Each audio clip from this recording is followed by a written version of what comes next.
Hello, सुस्वागत. सर्व मान्यवर निमंत्रितांचे, रसिक प्रेक्षकांचे आजच्या या प्रकाशन सोहळ्यात मनापासून स्वागत आहे. सुस्वागत.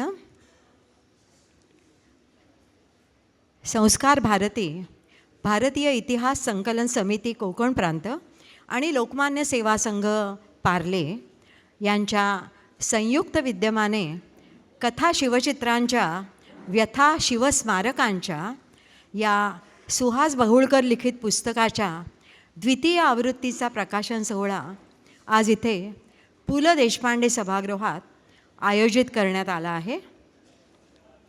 आजच्या कार्यक्रमाचा आरंभ आपण राष्ट्रगानाने म्हणजेच संपूर्ण वंदे मातरम म्हणून करणार आहोत. तर मी श्रद्धा केळकर यांना विनंती करते की त्यांनी व्यासपीठावर यावं. श्रद्धाताई केळकर.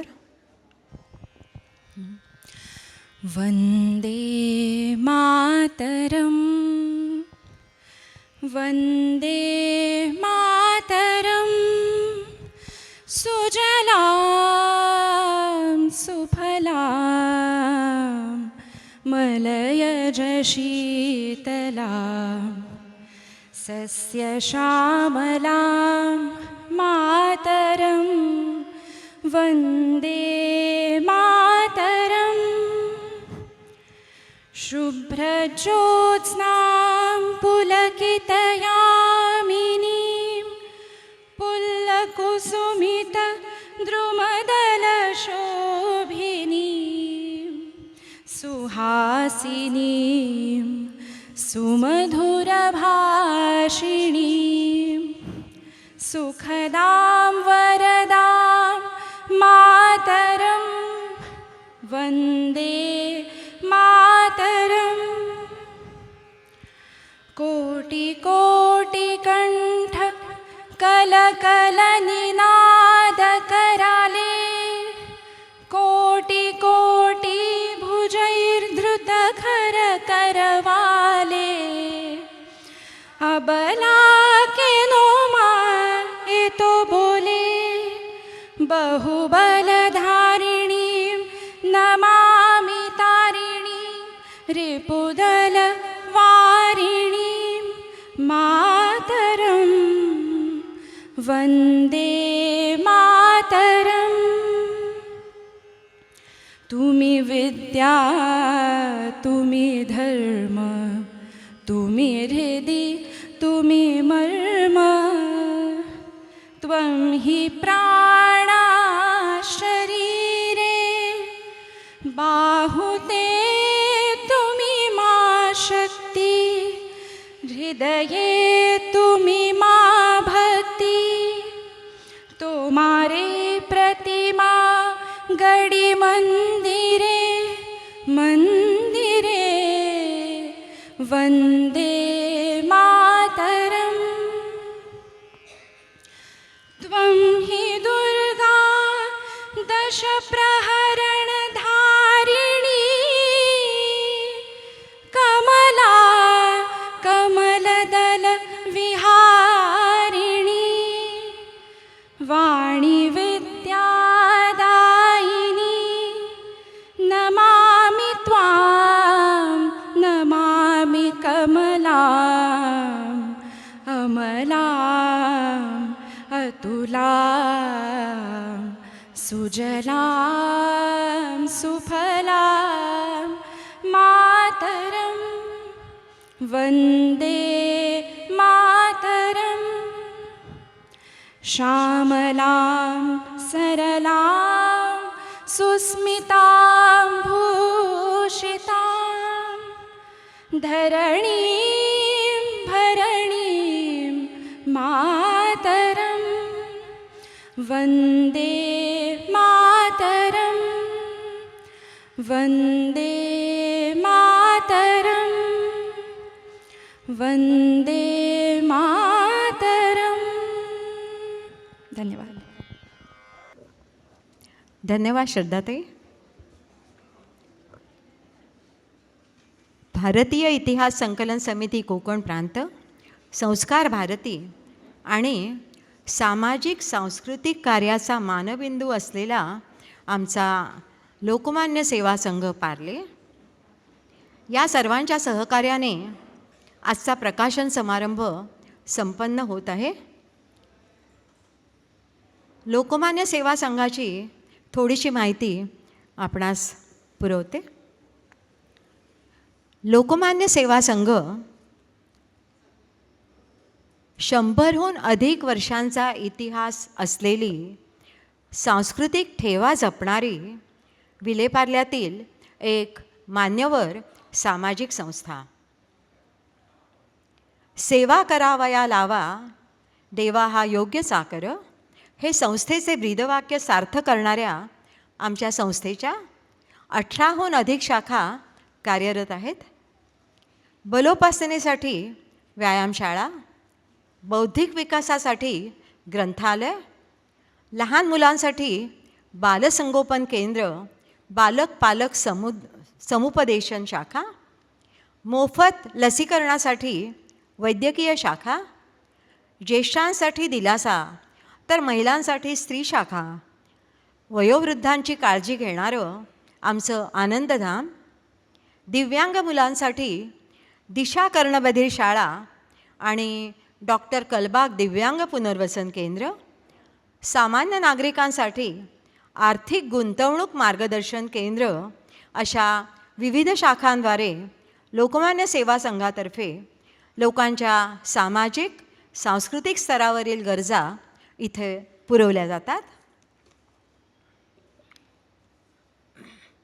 आता आपल्या भारतीय परंपरेप्रमाणे दीपप्रज्वलनाने आजच्या सोहळ्याचा आपण शुभारंभ करूया.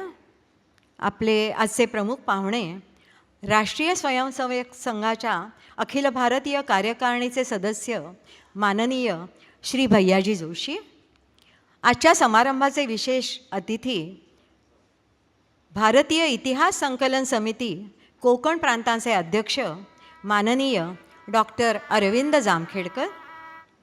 चित्रकार, कला अभ्यासक आणि कथा शिवचित्रांच्या व्यथा शिवस्मारकांच्या या पुस्तकाचे लेखक आजचे उत्सवमूर्ती श्री सुहास बहुळकर, तसेच राजहंस प्रकाशनाचे संपादक श्री आनंद हर्डीकर आणि लोकमान्य सेवा संघाचे अध्यक्ष CA श्री मुकुंद चितळे सर आणि इतर मान्यवर, या सर्वांना नम्र विनंती की आपण दीप प्रज्वलन करून आजच्या या सोहळ्याचं उद्घाटन करावं.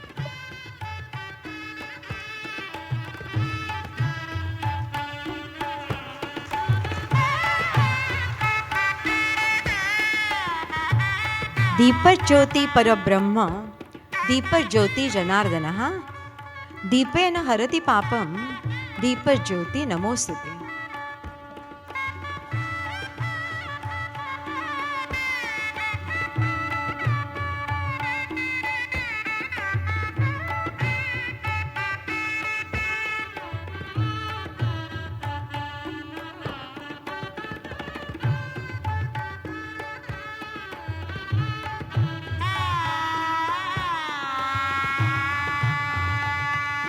लोकमान्य सेवा संघाचे अध्यक्ष श्री चितळे सर यांना मी विनंती करते की त्यांनी प्रमुख निमंत्रितांना व्यासपीठावर घेऊन यावं.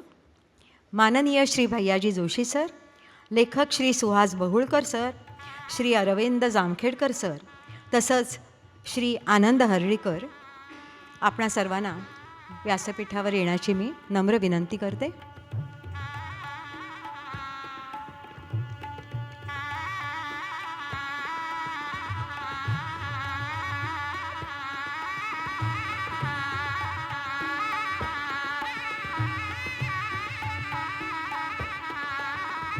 आपण सर्व निमंत्रितांनी आसनस्थ व्हावं.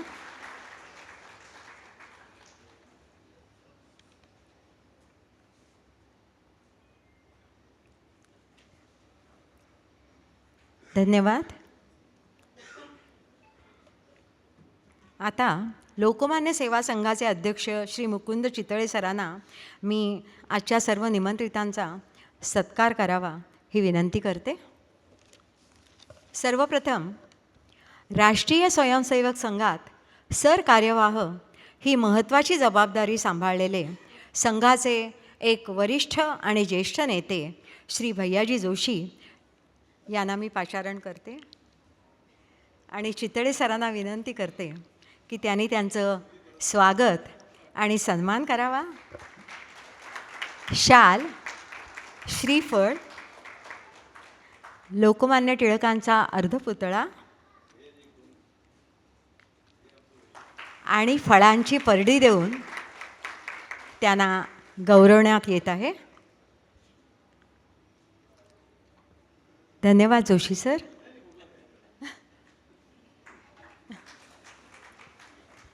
यानंतर आजच्या प्रकाशन सोहळ्याचे उत्सवमूर्ती oil paintings, ceramic murals, sculptures आणि डायोरामा अशा अनेक माध्यमातून कलाकृती सादर करणारे आजचे लेखक, आजचे उत्सवमूर्ती श्री सुहास बहुळकर यांचं स्वागत आणि सन्मान करण्याची मी चितळे सरांना विनंती करते. लोकमान्य टिळकांची मूर्ती आणि फळांची परडी देऊन त्यांना गौरवण्यात येत आहे. धन्यवाद बहुळकर सर. यानंतर डॉक्टर अरविंद जामखेडकर सर, सुप्रसिद्ध पुरातत्वशास्त्रज्ञ, इतिहासकार आणि संशोधक, तसंच सर जमशेदजी जिजीभाय कला, वास्तुकला आणि अभिकल्प विद्यालयाचे कुलपती डॉक्टर अरविंद जामखेडकर यांचा सन्मान करायची मी चितळे सरांना विनंती करते. आपल्या लोकमान्य सेवा संघाचं जे मानचिन्ह आहे, लोकमान्य टिळक, समर्थ रामदास स्वामी आणि छत्रपती शिवाजी महाराज या वंदनीय त्रिमूर्तींच्या चित्राची फ्रेम आणि फळांची परडी देऊन आपण त्यांचा सन्मान करत आहोत. धन्यवाद जामखेडकर सर. आणि आता संपादन क्षेत्राचा दांडगा अनुभव असलेले लेखक, राजहंस प्रकाशनचे संपादक श्री आनंद हर्डीकर यांना मी पाचारण करते. चितळे सरांना विनंती की त्यांचं स्वागत करावं. त्रिमूर्तीच्या चित्राची फ्रेम आणि फळांची परडी देऊन चितळे सर त्यांचा गौरव करत आहेत. धन्यवाद हर्डीकर सर. मनापासून आभार चितळे सर.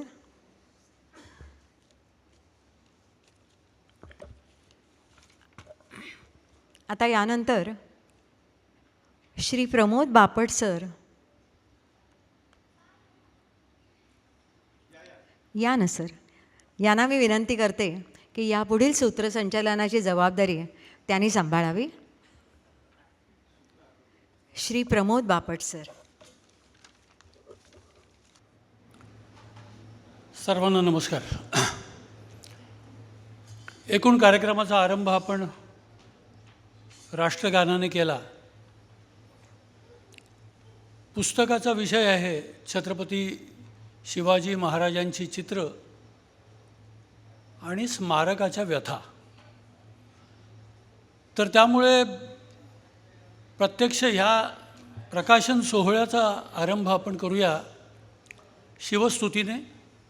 मी त्याच्यासाठी श्रावणीताईंना इथे बोलावतो. श्रावणी वागळे या.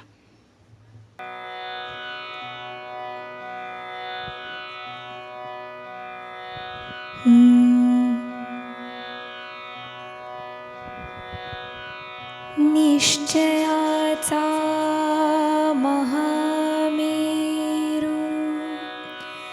बहुत जनासी आधारू अखंड स्थितीचा निर्धारू श्रीमंत योगी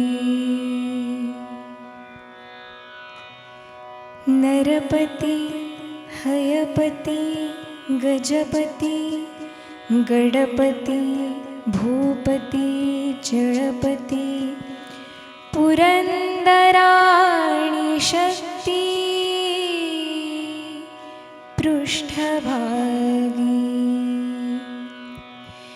यशवंत कीर्तिवंत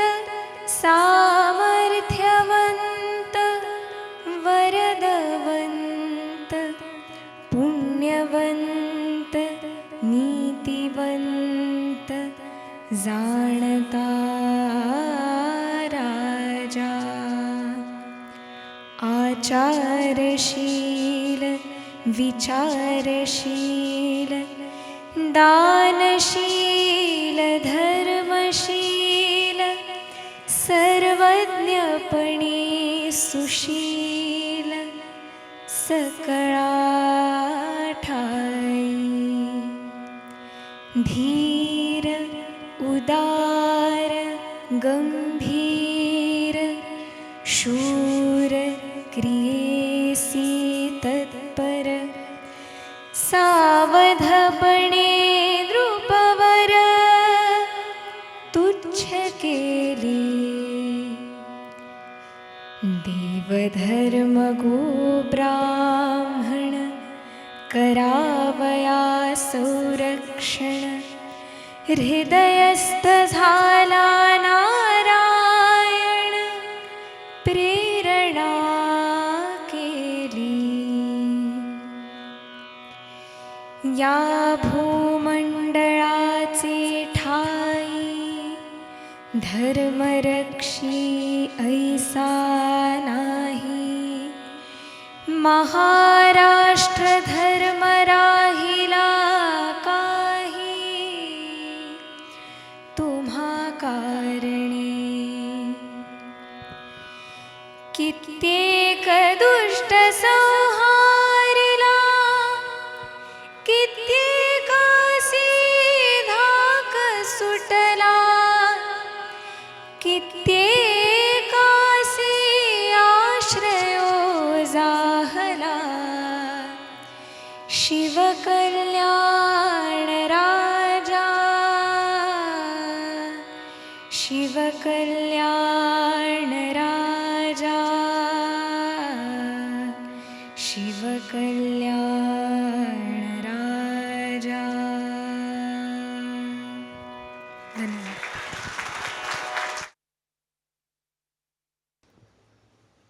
समर्थ रामदासांनी रेखाटलेलं शब्दचित्रच आत्ता श्रावणींनी गायलेल्या या प्रस्तुतीतून आपल्यासमोर उभं राहिलं. आणि आजच्या ग्रंथाचा विषय चित्राचा आहे. आजपासून जवळपास 120 वर्ष पूर्व गुरुदेव रवींद्रनाथांनाही ही तहान लागली होती. भारतीय इतिहासाचं चिंतन करताना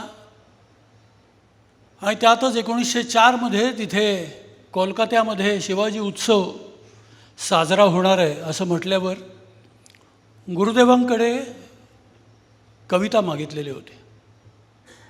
आणि शिवाजी उत्सव नावाची एक प्रदीर्घ कविता 18 कडव्यांची खूप मोठी कविता आहे. ही गुरुदेवांनी लिहिली. त्यातल्या 14-15व्या कडव्यामध्ये गुरुदेव असं म्हणतात की हे महानुभाव, तू आमच्यापासून भूगोलातनं दूर होतातच, काळाचंही अंतर खूप मोठं आहे.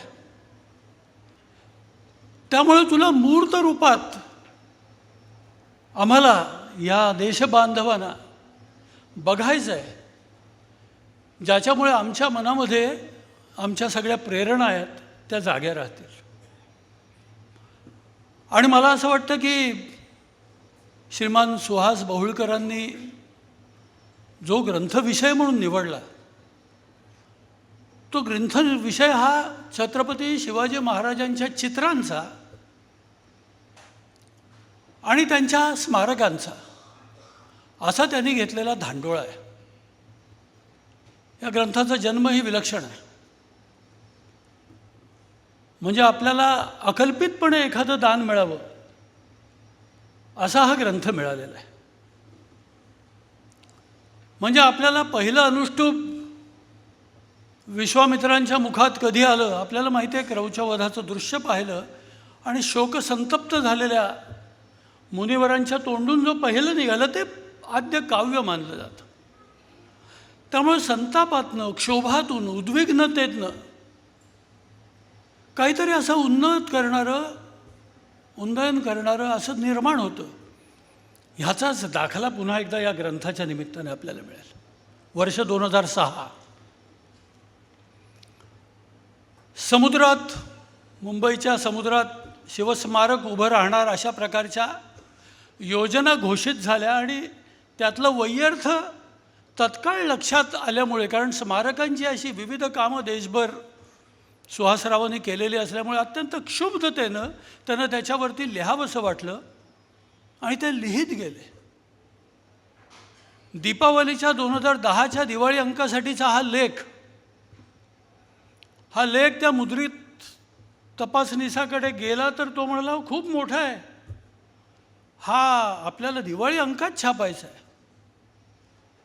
परंतु आपण म्हणतो ना की मुलाचे पाय जसे पाळण्यात दिसतात तसे ग्रंथांचे किंवा या अशा ग्रंथाक्षरांचे पाय असे लेखात दिसतात असं म्हटलं पाहिजे. त्यामुळे बोर्डेकर तेव्हाच असं म्हणाले की अरे ह्याचा तर ग्रंथ झाला पाहिजे आणि ग्रंथ होईल. दिवाळी अंक प्रकाशित झाला दीपावलीचा आणि श्रेष्ठ कवी ग्रेस त्यांच्यापासून अनेकांनी हा लेख वाचला आणि सगळ्यांनीच ह्याच ग्रंथ होईल अशा पुष्टीचा पाळणा एका अर्थाने ओढला. आणि सुदैवानं अशा एका क्षुब्ध मनस्थितीतून जे निर्माण झालं ते एक उत्तम ग्रंथरूप निर्माण झालं आणि त्याच्यासाठी जे कुशल हात लागलेत ते आनंदराव हर्डीकरांचे लागलेत. त्यामुळे एक कुशल संपादक काय करतो आपण त्यांचं निवेदन ऐकणारच आहोत. परंतु आनंदराव हर्डीकरांचा आपल्याला परिचय आहे. खूपदा ही संपादक मंडळी ही ग्रंथाआड दडलेली असतात, ती आपल्याला दिसत नाहीत नेमकी. परंतु त्यांचे स्वतंत्रपणे 6 ग्रंथ आहेत. आपल्याला माहिती असलेला कायदे आजम जिना हा अत्यंत गाजलेला आणि ऐतिहासिक तथ्याधारे लिहिलेला असा तो ग्रंथ आपल्याला माहितीच आहे. पण असे 6 ग्रंथ त्यांच्या नावावर आहेत. गेली काही वर्ष नेताजी सुभाषचंद्रावरती त्यांचं अध्ययन सुरू आहे आणि बहुशः याच वर्षात आनंदराव पुढच्या वर्षात, मी याच म्हटलं म्हणून पुढच्या वर्षात त्यांनी कबूल केलं आहे. मी पुढच्या वर्षात म्हटलं असतं तर म्हणले असते 2 वर्षांनी. तर त्यामुळे पुढल्याच वर्षी आपल्याला त्याचं ग्रंथरूप आपल्या भेटीला येईल. परंतु दैनिक लोकसत्तामध्ये आत्ता आपण सध्या एक लेखमाला वाचत असू आणि ती आहे इतिहासाचार्य राजवाड यांच्या विचारदर्शनावरची लेखमाला आहे. शताधिक लेख लिहून झालेले, 115 लेख त्यांचे लिहून झालेले आहेत. आणि त्यामुळे अशा प्रकारचं एक कसाचं लेखन स्वतः करणारे आणि तशीच उत्तम कुशल दृष्टी असलेले, संपादन दृष्टी असलेले राजहंस प्रकाशनगृहामध्ये आनंदरावांच्या हातून अनेक ग्रंथरूपं ही साकार झालेली आहेत. मी आत्ता आनंदरावांना विनंती करतो की ह्या निमित्तानं त्यांनी संपादित केलेल्या ग्रंथाचा 2रा पाळणा आत्ता हलतो आहे. 2री आवृत्ती आज प्रकाशित होते. तर त्यामुळे आनंदरावांनी जरा ह्या ग्रंथ प्रक्रियेविषयी संक्षेपात पण अवश्य सांगावं. आनंदराव. नमस्ते शारदे देवी. नमस्ते शारदे देवी काश्मीरपुरवासिनी. त्वामहं प्रार्थये नित्यं विद्या ज्ञानञ्च देहि मे. अक्षसूत्रान्कुशधरा पाशपुस्तकधारिणी मुक्ताहार समायुक्ता वाचि तिष्ठतु मे सदा. कम्बुकण्ठी सुतोम्रोष्ठी सर्वाभरणभूषिता महासरस्वती देवी जिह्वाग्रे सन्निवेश्यता. या श्रद्धा धारणा मेधा वाग्देवी विधिवल्लभा भक्तजिह्वाग्र सदना शमादि गुणदायिनी. नमामि यामिनी नाथ लेखालंकृत कुंतला भवानीं भवसंताप निर्वापण सुधा नदी. आज माझे सख्खे स्नेही सुहासराव बहुळकर यांच्या शिवरायांच्या संदर्भातल्या एका पुस्तकाच्या 2ऱ्या आवृत्तीचं प्रकाशन ज्यांच्या हस्ते होणार आहे आणि प्रकाशनातले काही उपक्रम ज्यांच्या मार्गदर्शनाखाली अंमलात आणण्याचं भाग्य मला लाभलं ते माननीय भैयाजी जोशी, डॉक्टर अरविंदजी जामखेडकर सर, मुकुंदराव चितळे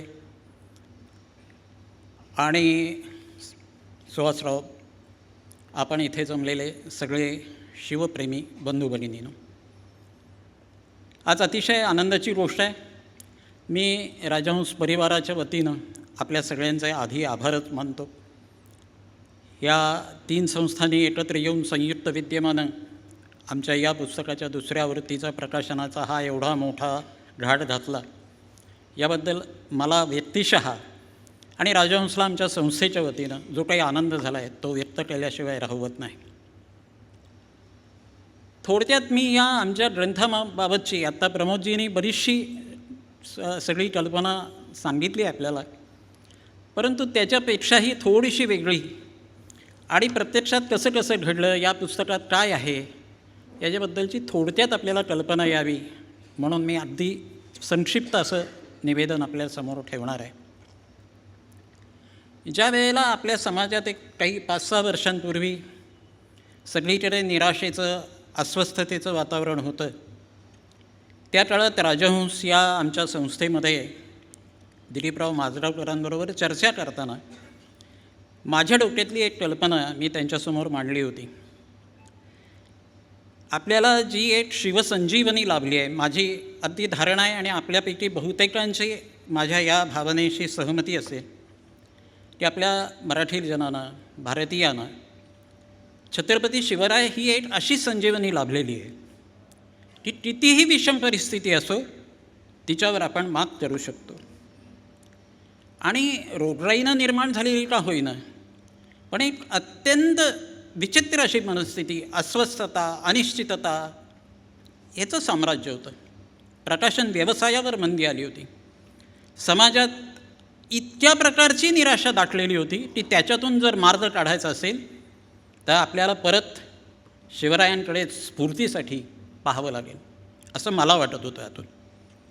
आणि योगायोगानं आमच्यासमोर 2 पुस्तकं होती. एक सुहासरावांचं याच पुस्तकाचं सुरुवातीचा आराखडा आमच्यासमोर आलेला होता आणि त्याचं संपादन मीच करावं असं ठरलं होतं.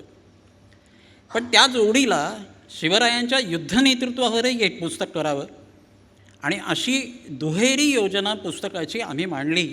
आणि जयतु शिवाजी, आत्ता प्रमोदजींनी गुरुदेव रवींद्रनाथांच्या शिवाजीबद्दलच्या आस्थेचं वर्णन केलंच, परंतु तिकडे शिवजयंती उत्सव सुरू झाल्यानंतर जे भगिनी निवेदिता आणि देऊस्कर यांच्या संयुक्त विनंतीला मान देऊन त्यांनी जी 144 ओळींची कविता रचली होती, जयतु शिवाजी जयतु शिवाजी, त्याचंच हे शीर्षक घेऊन मेजर जनरल शशिकांत पित्रे यांनी शिवरायांच्या युद्धनेतृत्वावर एक पुस्तक लिहावं आणि शिवरायांच्या निरनिराळ्या समकालीन आणि नंतर उत्तरकालीन अशा चित्रांवर आणि शिल्पांवर जो सुहासरावांचा अभ्यास आहे तो दुसऱ्या ग्रंथातून आपण मांडावा अशी कल्पना होती.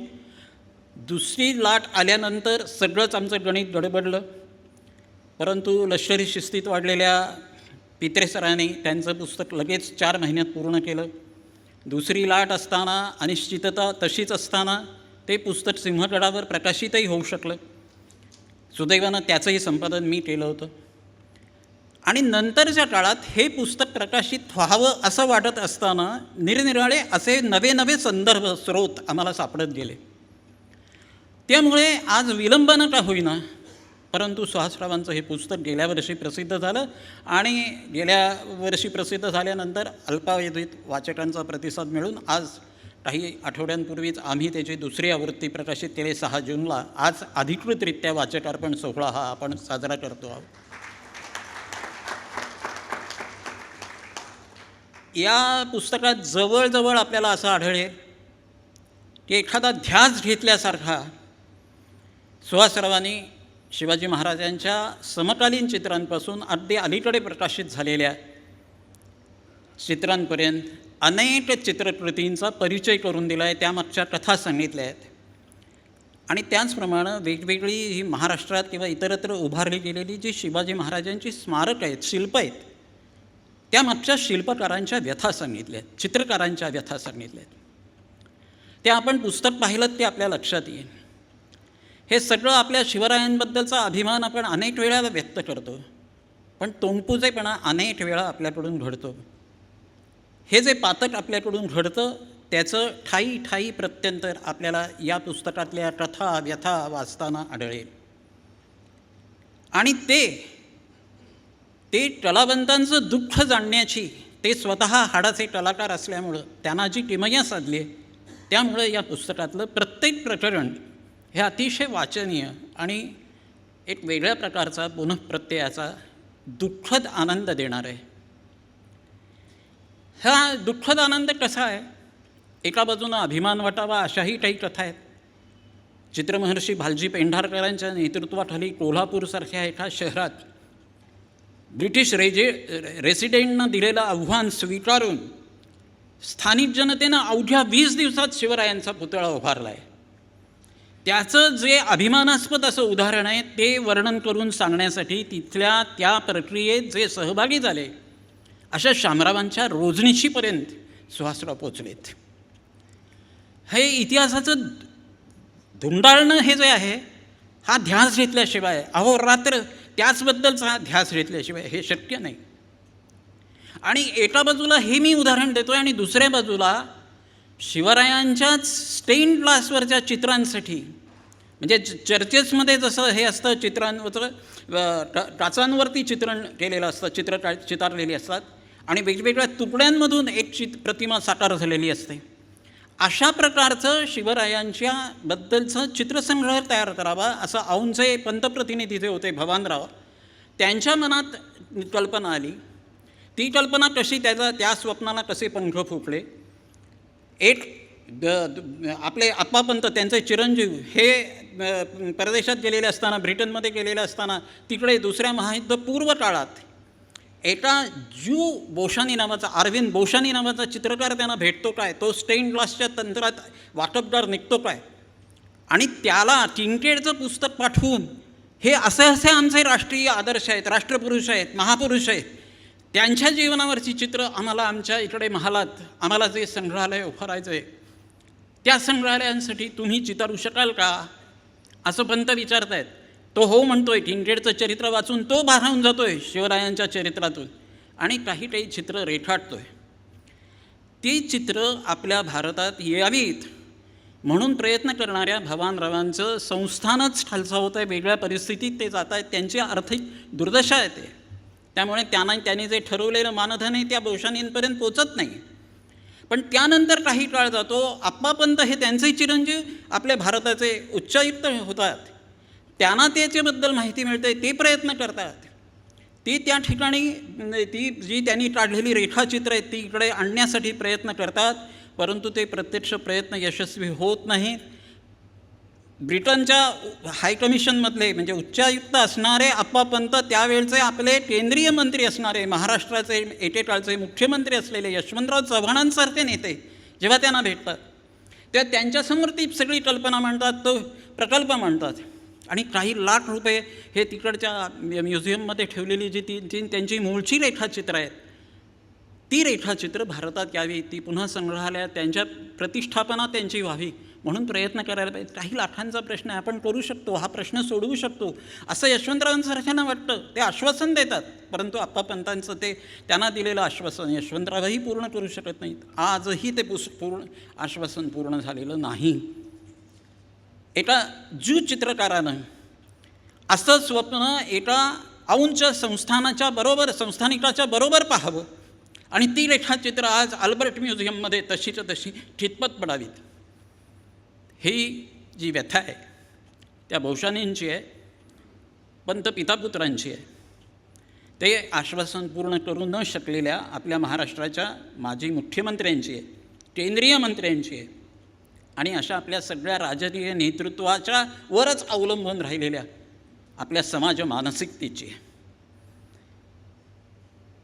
शिवरायांच्या स्मारकासाठी वाटेल तसे वेगवेगळे प्रकल्प जाहीर होणारे आणि त्यातून उद्भवणाऱ्या वेगवेगळ्या समस्या मुंबईच्या महासागरात उभ्या राहिलेल्या प्रकल्पाच्या संबंधित याच्यापर्यंत सुहासरावांनी याच्यात मांडले आहेत. आशावादी सूरच ठेवला आहे, पण व्यथा आणि त्याच्या मागच्या ह्या अशा सगळ्या निरनिराळ्या कलाकारांच्या कथा या त्यांनी मांडल्या आहेत. त्या जवळजवळ 100 चित्रांच्या शिल्पांच्या अशा कथा मांडल्यात. ते आपण अस्वस्थ व्हावं असंच वाटतं. या अस्वस्थतेतून काहीतरी आपल्या शिवरायांच्या संदर्भात ती संजीवनी खरोखर आपल्या धमन्यांमधून वाहती राहावी, यासाठी आपण काही प्रयत्नशील राहू अशी आशा व्यक्त करतो. बाबासाहेब म्हणत की शिवाजी हा आपल्या रक्तात भिनला पाहिजे. बाबासाहेब पुरंदरे असं वारंवार सांगत आम्हाला. राजहंसचे संस्थापक असणाऱ्या बाबासाहेबांचा हा सांगावा या 2 पुस्तकांमधून मांडण्याचा जो काही माझ्या मनात आलेला हा होता, तो आज अशा रीतीनं सुफळ संपन्न झालेला पाहण्यात मला विशेष आनंद होतो. तो वैयक्तिक आनंद व्यक्त करतो. संस्थेच्या वतीनं पुन्हा आपल्या सगळ्यांना धन्यवाद देतो आणि माझं हे बोलणं थांबवतो. धन्यवाद.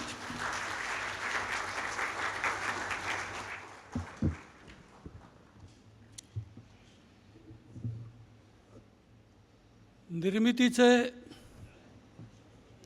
डोहळे असलेले अत्यंत सुंदर हाताच्या आनंद हर्डीकरांकडनं आपण हा पुस्तकाचा प्रवास ऐकला आहे.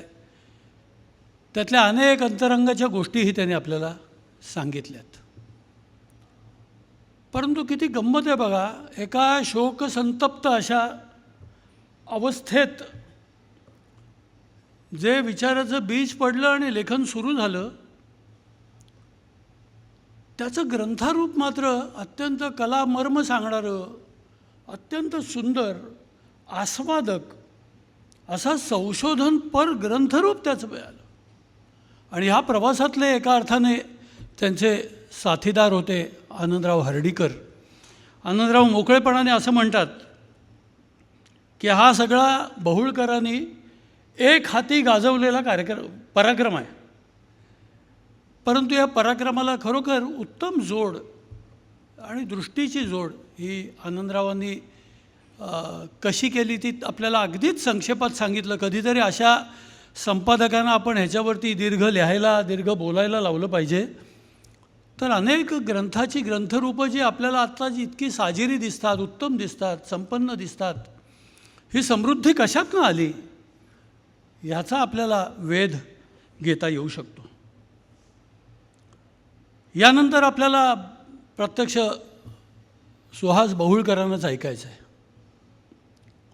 आता बहुळकरांची स्वाभाविक आहे प्राथमिक मी ओळख करून द्यायला पाहिजे. तर तुम्ही पार्लेकर हसाल मला की तुम्ही काय आम्हाला यांची ओळख करून देता.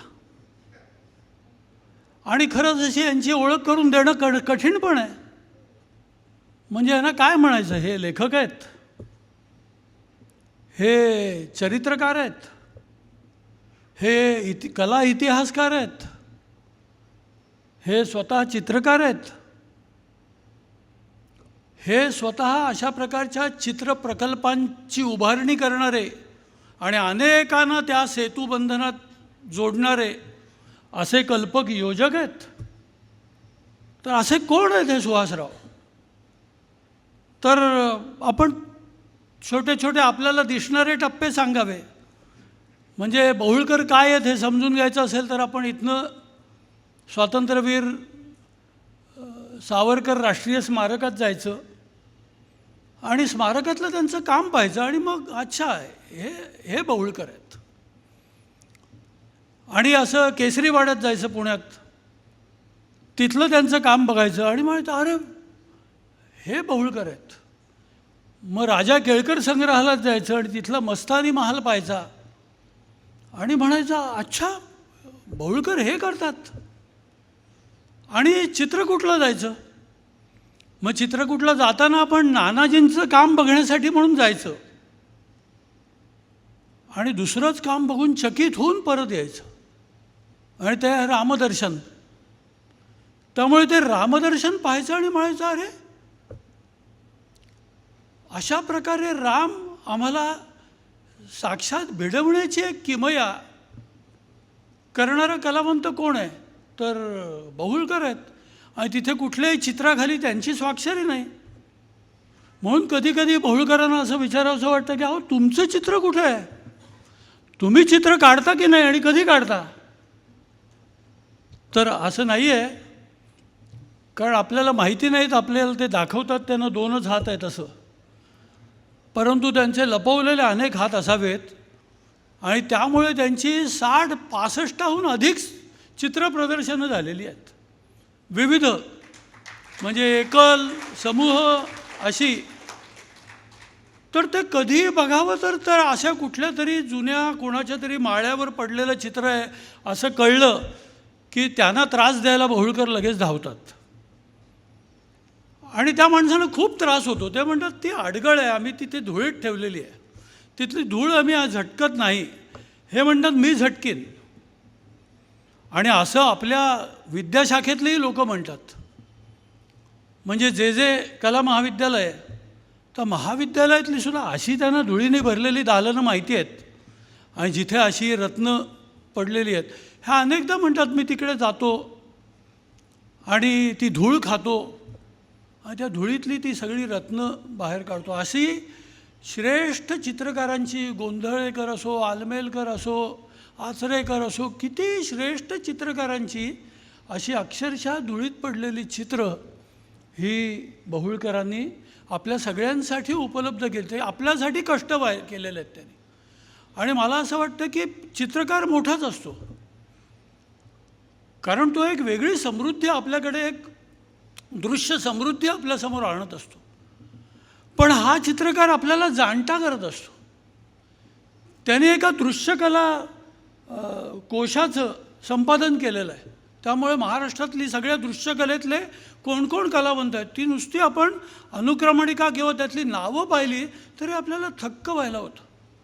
त्यामुळे आपल्या सगळ्यांची अशी दृश्यकलेतली जाण वाढवणं हे त्यांचं काम मोठं आहे का त्यांची चित्रकला मोठी आहे का आज ज्या निमित्तानं आपण इथे आलो ते असं संशोधनपर आणि उत्तम आस्वादपर कलेचं मर्म सांगणारं असे ते लेखक मोठे आहेत. पण जे आहेत ते आपल्याला सगळ्यांनाच तुकडा तुकडा जसे जसे माहिती आहेत, सुहासराव बहुळकर तसेच मलाही माहिती आहेत. आपण आपले जाणून घेत राहूया.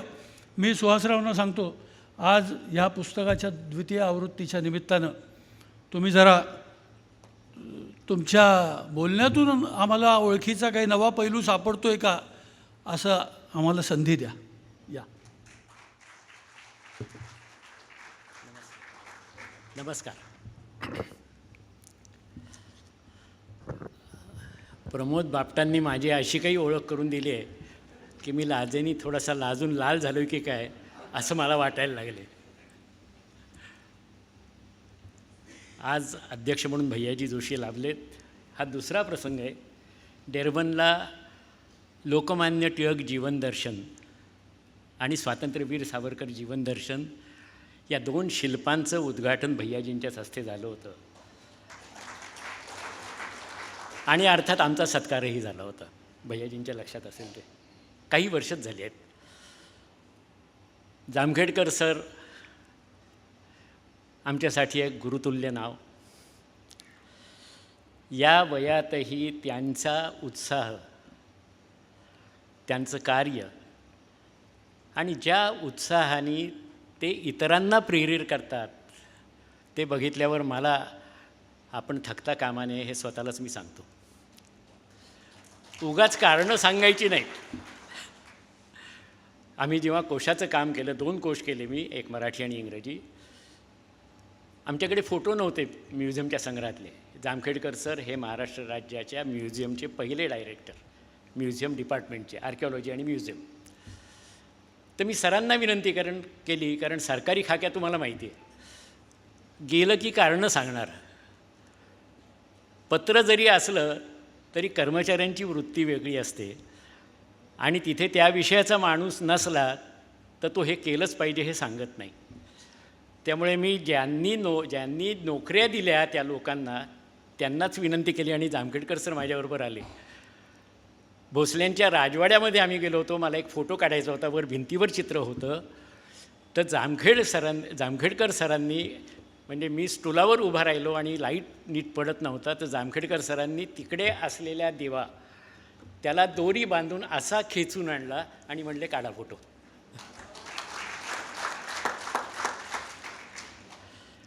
हर्डीकर आमचे भांडण नाही म्हणता येणार, वादविवाद खूप होतात, पण ते स्वाभाविक आहे ना. मी कलावंत, मी लेखक नाही. ते मला काही वेळा सांगायचे की तुम्ही श आणि श म्हणजे पोटपोड्या आणि शहामृगातला तो कुठे वापरायचा आणि हा कुठे वापरायचा हे कसं कळत नाही तुम्हाला. आता मी त्यांना म्हटलं मी चित्रकार, फक्त SSC झालेला, पुण्यात शिकलो असलो, सदाशिव पेठेत राहिलो असलो तरी फक्त SSC आहे. त्यामुळे हे काम प्रूफ रीडरचं आहे किंवा तुमचं आहे. हर्डीकरांनी न कंटाळता ह्या पुस्तकाचं जे संपादन केलं, मला खरोखरीच ज्या पद्धतीने मार्गदर्शन केलं, खूप महत्त्वाचं आहे. आणि आता लोकमान्य सेवा संघ, सगळी घरचीच मंडळी, इतिहास संकलन समिती, संस्कार भारती आणि लोकमान्य सेवा संघ हे कौतुक करण्यासाठी या पुस्तकाची एका वर्षाच्या दुसरी आवृत्ती येते.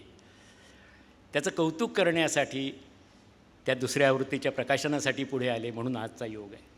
मनपूर्वक आभारी आहे. आता खरं झालं आहे असं की मी जे बोलायचं ठरवलं होतं त्यातलं प्रमोद बापटांनी काही सांगितलं, हर्डीकरांनी काही सांगितलं, माझी थोडीशी गोचित झाली आहे. पण तरी सांगतो, 2010मध्ये हे पुस्तक, म्हणजे मी लेख लिहिला आणि 3 प्रकाशकांनी फोन केला. जसं माणसाचं नशीब असतं तसं पुस्तकाचंही नशीब असतं. 15 वर्ष उलटली हे पुस्तक व्हायला. आणि त्या दरम्यानच्या काळात देवेंद्रजी फडणवीस आत्ताचे मुख्यमंत्री, तेव्हाही मुख्यमंत्री होते, नाही सॉरी विरोधी पक्षनेता होते, आणि त्यांनी माझ्याकडनं मी जो लेख लिहिला होता किंवा जे अनेक लेख लिहिले होते त्यातले शिवस्मारकाला विरोध करणारे मुद्दे माझ्याकडून घेऊन गेले होते. आणि विरोधी पक्षनेता म्हणून त्यांनी दणदणीत भाषण केलं होतं. ते मुख्यमंत्री झाले आणि त्यांचा सगळा ॲप्रोचच बदलला. त्यांनी हे शिवस्मारक कसं झालं पाहिजे याच्यावरच जोर दिला. आणि देवेंद्रजीच कशाला, कुठल्याही पक्षाचा कोणीही नेता घ्या, सगळ्यांच्या बाबतीत हीच कथा आहे. आणि नंतर देवेंद्रजींची भेट झाली तेव्हा मी विचारलं, म्हटलं देवेंद्रजी तुम्ही विरोधी पक्षात नेता असताना माझ्याकडनं हे सगळं नेलं आणि आता मुख्यमंत्री झाल्यावर काय झालं? तर म्हटले सर आम्हा राजकीय नेत्यांची गोची असते हो, समजून घ्या. नाही ही वस्तुस्थिती सांगतोय.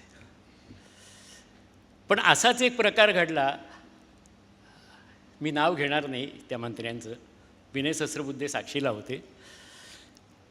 हे पुस्तक मी लिहितोय असं सांस्कृतिक धोरण समितीचा, एका समितीचा मी अध्यक्ष होतो, दृश्यकला समितीचा.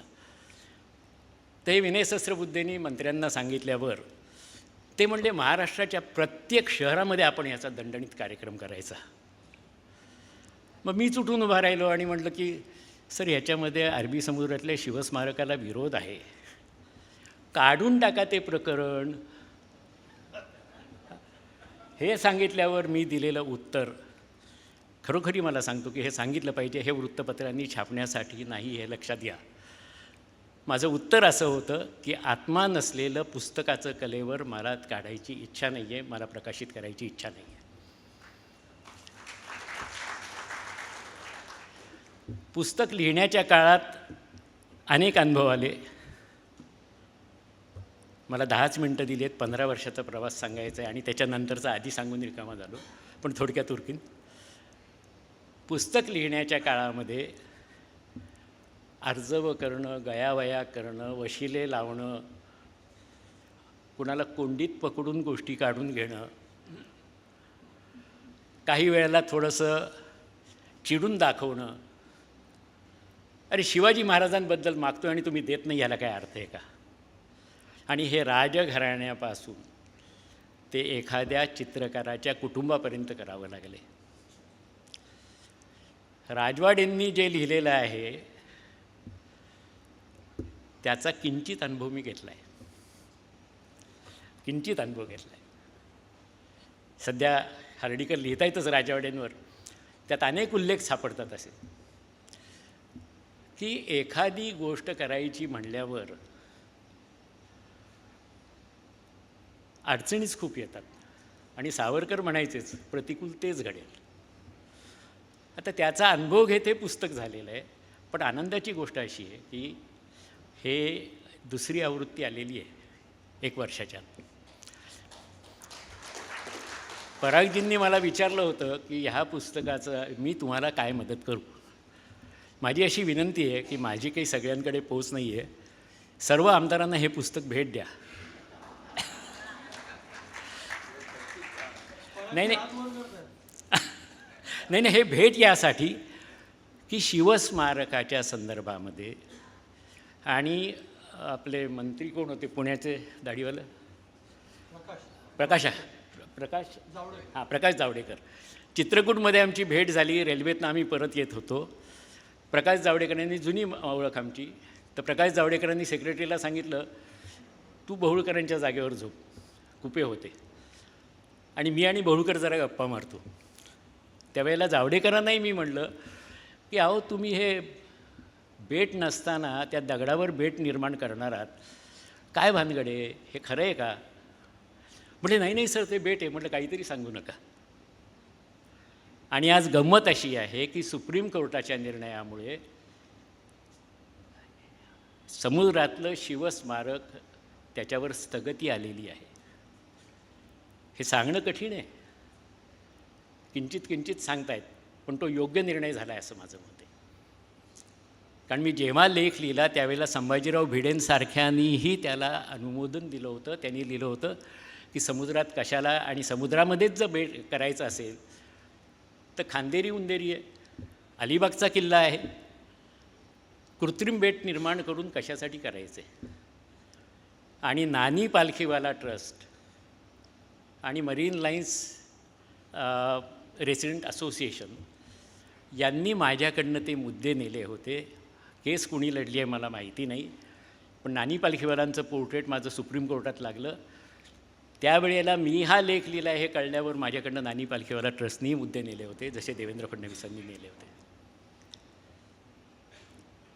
माझं पुस्तक प्रकाशित होणं आणि सुप्रीम कोर्टाचा निर्णय येणं हा योगायोग आहे. प्रमोद बापटनी जी तुलना केली खरंच चांगली केली. कुठे वाल्मिकी कुठे मी.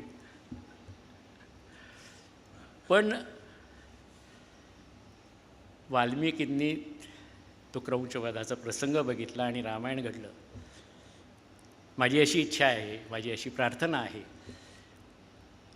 की या अरबी समुद्रातल्या शिवस्मारकाला विरोध करणारा पहिला लेख लिहिणारा मी होतो. एक अत्यंत सुंदर आदर्श असं शिवस्मारक उभं राहावं. फक्त मोठे पुतळे, मोठ्या उंचीचे पुतळे निर्माण करू नयेत. त्या महापुरुषाचं जीवन त्यातून दिसावं आणि त्यातून प्रेरणा मिळावी, त्यासाठी शिवस्मारक केलं पाहिजे. इथे माझे मित्र पद्मश्री वासुदेव कामत आलेले आहेत. त्यांनी स्वतः हे पुस्तक हिंदी आणि इंग्रजीमध्ये व्हावं अशी विनंती IGNCAला केलेली आहे. IGNCAचं हे काम नाही असं तिथल्या धुरीणांनी मला सांगितलेलं आहे.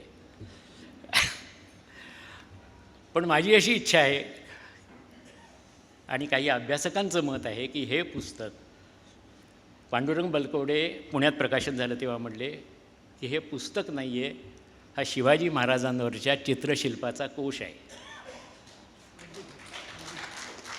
काही अभ्यासकांनी असं सांगितलं होतं, म्हणजे माझ्याकडे मत व्यक्त केलं खाजगीत, की एखाद्या महापुरुषावर असं पुस्तक भारतात यापूर्वी झालेलं नाही आणि कदाचित जगात नसेल.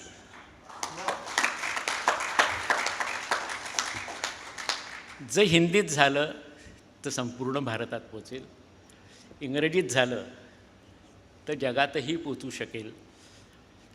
या बाबतीत काहीतरी व्हावं एवढीच प्रार्थना करतो. धन्यवाद.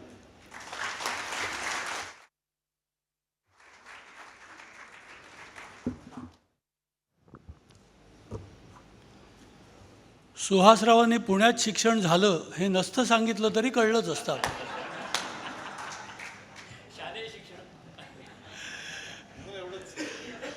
ग्रंथ नाम एका अर्थानं इथे आत्ता मंचावरनं दोघांनीही वाटणी केल्यासारखं वाटून घेतलं आहे.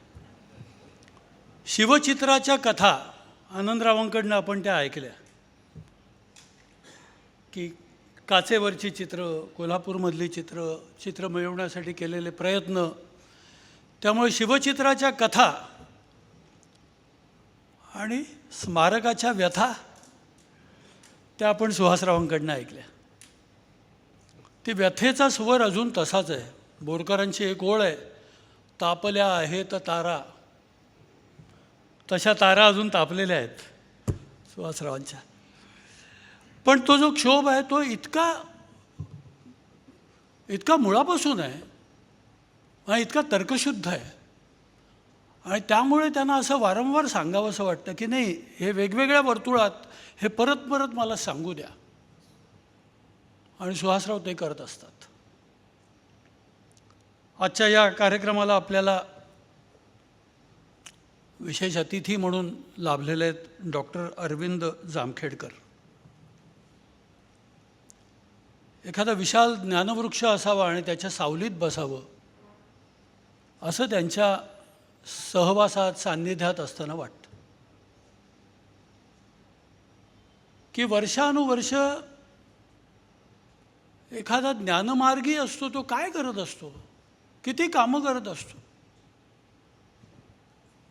म्हणजे आजही प्रवासात आल्यावर त्यांना महाविद्यालयात जाऊन काही त्यांची जी कामं चाललेली त्या संबंधीचं त्याची जरा वास्तपुस्त घेणं, विचारणं हे त्यांना करावं असं वाटलं पुण्यातनं प्रवास करत येऊन. त्यामुळे मिळालेला सगळाच वेळ आपला हा ज्ञानसंपादनासाठी आहे किंवा ज्ञानार्जनासाठी आहे, साधनेसाठी आहे, असं ज्यांच्या आचरणातून आपल्या समोर येतं असे डॉक्टर जामखेडकर. महाराष्ट्र राज्य पुरातत्व आणि वस्तुसंग्रहालय त्याची संचालक म्हणून 2 दशकं ज्यांनी सांभाळली. जे कला महाविद्यालयाचे सुद्धा कुलगुरू म्हणून काम पाहिलं. परंतु अशी पदं तर अशा ज्ञानवंतांकडे येतच असतात.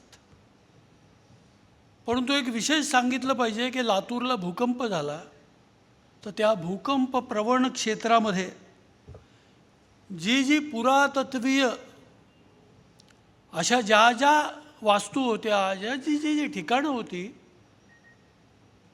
त्याचं एकदा पुनःसंस्थापन करणं, संरक्षण करणं, संवर्धन करणं याच्यात जामखेडकर सरांनी स्वतःचा वेळ हा काढला, दिला. म्हणजे आपल्याला असं वाटतं नैसर्गिक आपत्तीत काय करायचं असतं, तर माणसांचं अन्न त्यांना मिळालं पाहिजे, राहायला घरं मिळाली पाहिजेत. पण ह्याचबरोबर तिथल्या स्थानाचा एक विशेष इतिहास असतो, त्या स्थानाची ओळख असते आणि अशा आपत्तीमध्ये त्या ओळखीलाच तडा गेलेला असतो. त्यामुळे ती परत पुनःसंस्थापित करणं हे इतिहासाच्या वाटेवर चालणाऱ्या साधकासाठी ते अत्यंत आवश्यक असतं, असं जामखेडकर सरांनी केलेलं आहे. आपल्या महाराष्ट्र राज्याच्या पुराभिलेखागाराचेही संचालक म्हणून त्यांनी अनेक वर्ष काम केलं. अनंताचार्य इंडॉलॉजिकल रिसर्च इन्स्टिट्यूट आणि K J. Somaiya centre for Buddhist studies इथेही सन्माननीय प्राध्यापक म्हणून आजही ते काम पाहत आहेत. किती शोधनिबंध, म्हणजे 60हून अधिक शोधनिबंध, म्हणजे जसं मी मगाशी बहुलकरांचं म्हटलं की 60हून अधिक प्रदर्शनं, तसे 60हून अधिक शोधनिबंध, 12 पुस्तकं, आता वाढही झाली असेल त्यात, आणि सर काही ते सांगणार नाही. सर म्हणतील पुस्तकं होतात, झाड कुठे स्वतःच्या फुलांविषयी बोलतं, त्याचा गंधच बोलतो. तसं ती पुस्तकं आपल्याशी बोलतील आणि त्यातनं आपल्याला ओळख अधिक होईल. मी जामखेडकर सरांना विनंती करतो की त्यांनी इथे मनोगत व्यक्त करावं.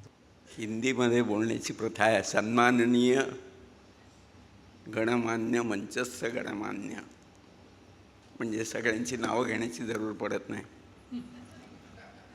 पण खरोखरच आज मला फार आनंद होतो आहे की मी अशा वेगळ्या प्रकारचं आयुष्य जगणाऱ्या, व्यथा सहन करून त्यातून लोकांना आनंद देणाऱ्या अशा प्रकारच्या व्यक्तींच्या सहवासात आज इथे बसलो आहे.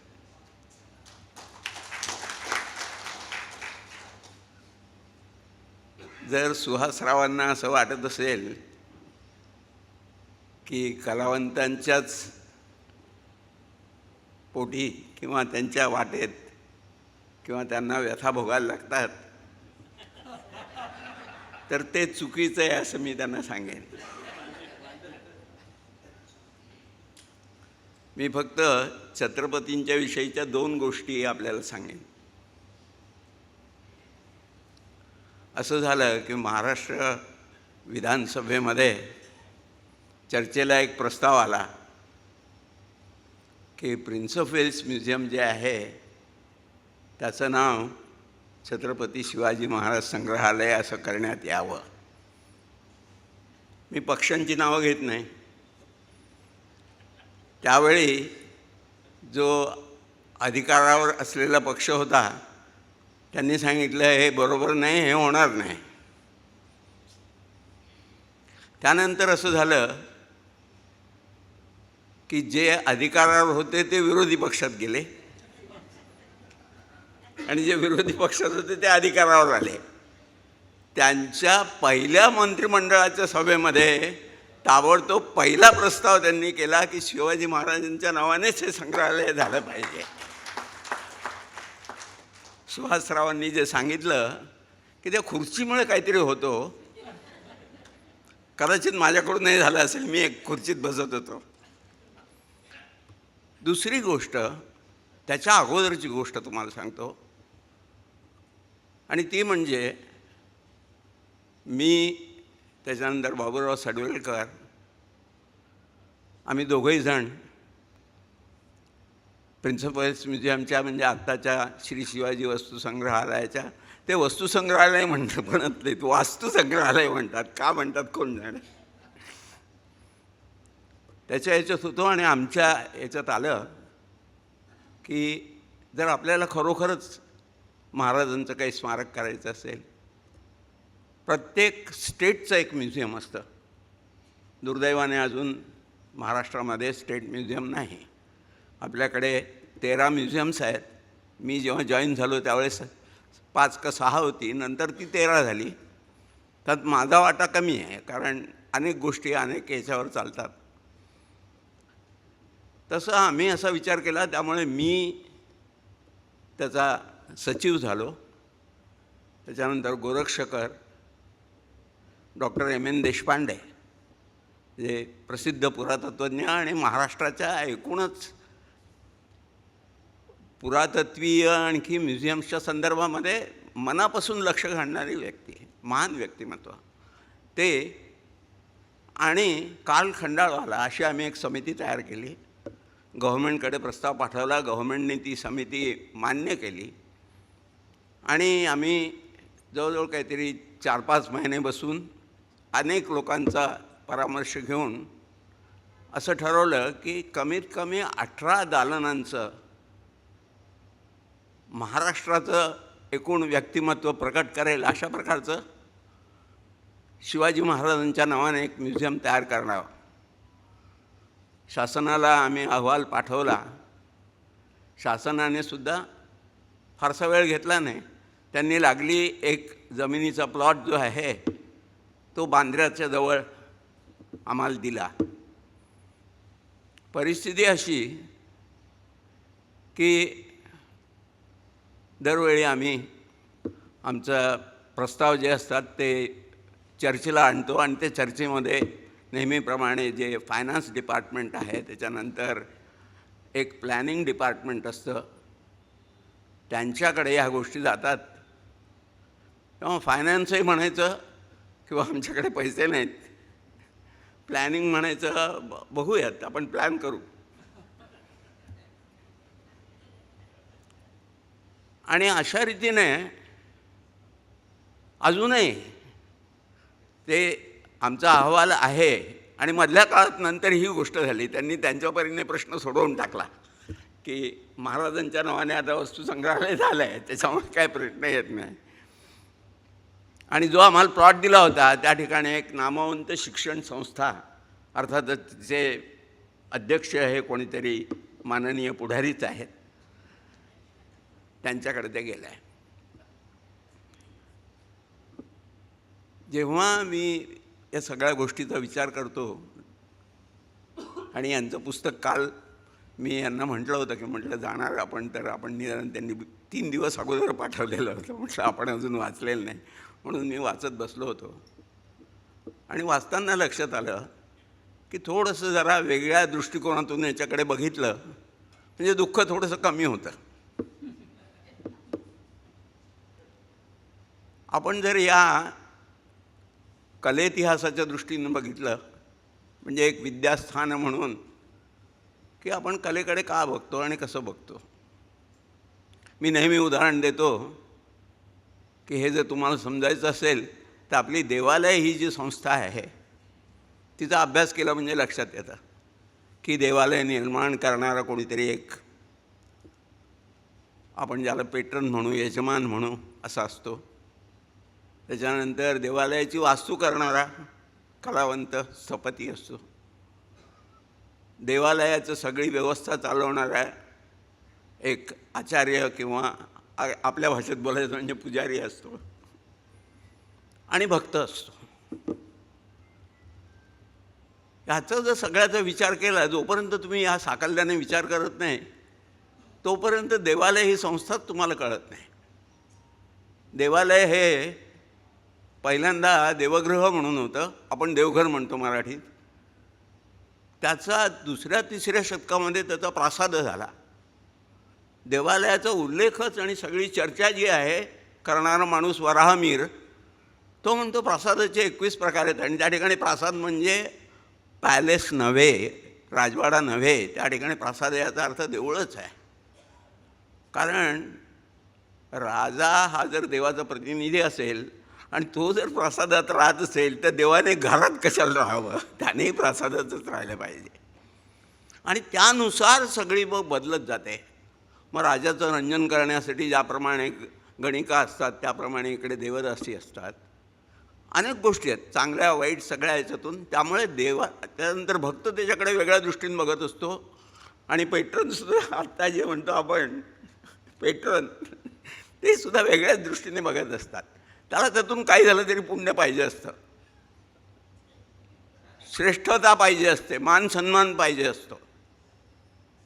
तीच गोष्ट जेव्हा मी याचा विचार केला त्यावेळेस माझ्या असं लक्षात आलं की हा जे निरनिराळ्या प्रकारची स्मारकं आणि चित्र तयार झाली त्याच्या पाठीमागे प्रेरणा आहेत. आणि आनंद हर्डीकरांनी सांगितलं त्याप्रमाणे खरोखरच कलावंतांनी अपरिमित परिश्रम केलेले आहेत.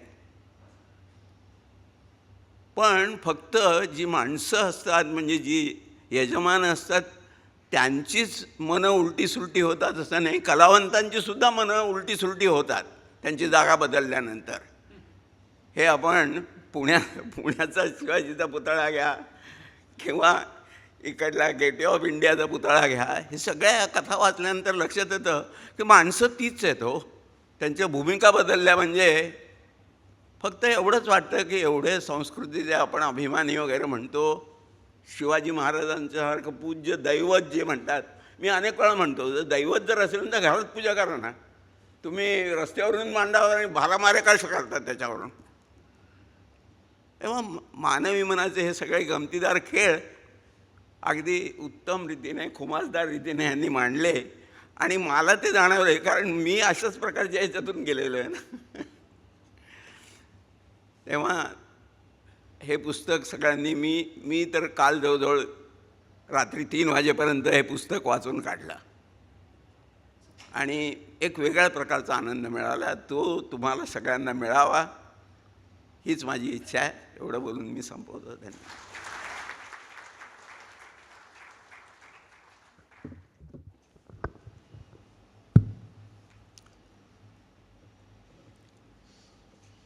हसत हसत प्रसन्नतेनंही व्यथाकथन करता येतं. म्हणजे सरांनी आपल्याला त्या शैलीत व्यथाच सांगितल्या खरं तर, परंतु त्याच्या मागची जी उकल आहे ती उकल सांगत सांगत सरांनी आपल्याला या छत्रपती शिवराय किंवा एकूणच स्मारकं, कलास्थानं आणि त्या कले इतिहासाकडे कसं बघावं याची एक चांगली अंतर्दृष्टी आपल्याला दिली. आजचा हा कार्यक्रम हा दुसऱ्या आवृत्तीच्या प्रकाशनाचा आहे. तर त्यामुळे ज्या पुस्तकावर किंवा ज्या पुस्तकाच्या निमित्तानं ह्या सगळ्या वक्त्यांकडनं आपण ऐकलं त्या प्रत्यक्ष पुस्तकाचं प्रकाशन करण्यासाठी मी सगळ्या मान्यवरांना विनंती करतो आहे.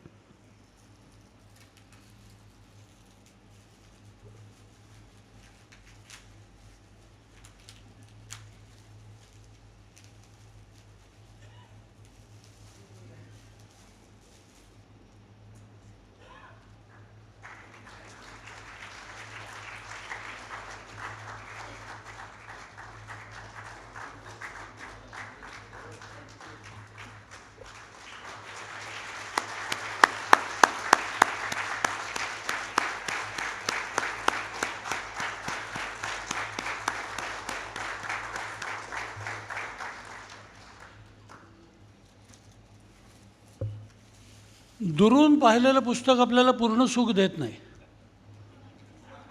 त्यामुळे सभागृहाच्या बाहेरच आपल्याला हे पुस्तक जवळून पाहता येणार आहे, हाताळता येणार आहे आणि घेताही येणार आहे. तर त्यामुळे ते पुस्तक आपलं होणार आहे बाहेर आपण जाऊ तेव्हा. त्यामुळे ही आणि विशेष सवलतीत आहे आज.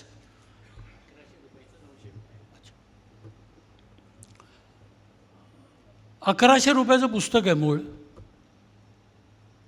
ते केवळ 900 रुपयात मिळणार आहे. त्यामुळे आपण पण उठायची घाई करू नका. पुरेशा प्रती पणशीकरांनी, राजाहंसांनी आणलेल्या आहेत आणि ह्या सोहळ्याला प्रमुख अतिथी म्हणून इथे मंचावर जे विराजमान आहेत माननीय भैयाजी जोशी, मूळचे इंदूरचे आहेत. इंदूरमध्येच राष्ट्रीय स्वयंसेवक संघाचे स्वयंसेवक बनले. कला विषयात स्नातक पदवी प्राप्त केली आणि नंतर मग नोकरी उद्योगासाठी मुंबईजवळच्या डोंबिवलीत आले आणि काही वर्ष नोकरी केली, काही काळ नोकरी केली. परंतु अशा काही मंडळींना नेमकं आपण काय करायचं हे खूप आधी कळलेलं असतं. ते त्या काळात वेगळं काही करताना आपल्याला दिसतात, परंतु त्यांच्या मनातला नकाशा त्यांना हाक मारत असतो. 1975 भैयाजी संघाचे प्रचारक म्हणून पूर्ण वेळ काम करण्यासाठी बाहेर पडले. स्वाभाविक आहे, आरंभीची सगळी त्यांची दायित्व जी होती ती ठाणे जिल्हा, धुळे जिल्हा, नाशिक विभाग म्हणजे नाशिक, जळगाव, धुळे, नंदुरबार असा मोठा वनवासी पट्टा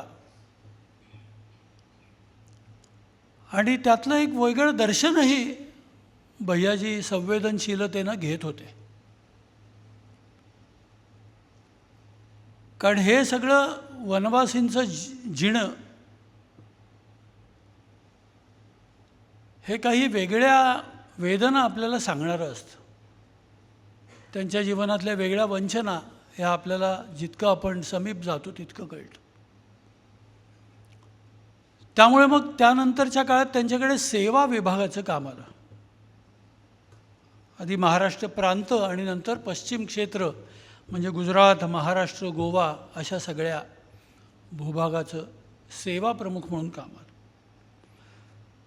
त्यानंतर सेवा याच विषयाची रेष आणखीन मोठी, प्रदेश आणखीन मोठा, अखिल भारतीय सेवा प्रमुख असं भैयाजींकडे काम आलं. आणि मग 2009 पासून सरकार्यवाह हे पद त्यांच्याकडे राहिलं. आता त्यावेळी पदावरनं निवृत्त होऊन गेली 4 वर्ष. भैयाजी अखिल भारतीय कार्यकारिणीचे सदस्य आहेत, परंतु अनेक विषय हे मार्गी लावणं, नीट करणं, कारण भैयाजींची विशेष ओळख आहे ती कुठल्याही विषयाचा अत्यंत तलस्पर्शी अभ्यास, आणि तो अभ्यास मानवी संवेदनशीलतेनं अभ्यास, कडकडीत, वृक्ष, कोरडा अभ्यास नव्हे, तर अत्यंत संवेदनशीलतेनं अभ्यास. आणि त्यामुळे हे मगाशी आपण लातूरचा भूकंप वगैरे विषय ऐकले, ह्या सगळ्या काळामध्ये भैयाजीचं अत्यंत बारीक लक्ष त्याच्यावरती होतं आणि ते सगळं कसं आकाराला येईल इकडेही त्यांचं लक्ष होतं. भैयाजींचं विशेष विविध विषयांचं अध्ययन आहे. त्यातलं एक आहे गीता. गीतेचं विशेष अध्ययन आहे. म्हणजे सहज जाता जाता कसं होतं, आत्ता इथे येण्यापूर्वी ह्याच संस्थेचं जे ग्रंथालय आहे ते ग्रंथालय अत्यंत लोकप्रिय, नामवंत असं ग्रंथालय. उत्तम ग्रंथसेवकांच्या, ग्रंथपालांच्या ते हातात आहे आणि संचालकांच्याही हातात आहे. आणि त्यामुळे तिथे उत्तम उत्तम ग्रंथसंपदा येत असते, तिची निगराणी असते. भैयाजींनी बारकाईने ग्रंथालय पाहिलं आणि मग काही ग्रंथ विचारले. ते म्हणले, रवींद्र भटांनी भगीरथावर कादंबरी लिहिली होती, आहे का तुमच्याकडे? कारण हिंदी भाषेमध्ये भगीरथावरती असं उत्तम रसाळ आणि संस्कृतीनिष्ठ असं लेखन होण्याची आवश्यकता आहे. तर ती रवींद्र भटांची कादंबरी त्या दृष्टीने उत्तम आहे. आणि इथल्या ग्रंथपाल मंजिरी वैद्य त्या तर काय तत्पर, म्हणजे ते फक्त त्यांनी विचारण्याचा अवकाश होता. त्यांनी भगीरथ तो ग्रंथ भैयाजींच्या हातात ठेवलेला होता. अशीच त्यांनी अन्यही काही दत्तावधूत स्वामींची काही पुस्तकं आहेत, 7-8 खंड आहेत, ते विचारले. तत्काळ ग्रंथपालांनी, मंजिरीताईंनी ती ग्रंथ सगळे हातात ठेवले.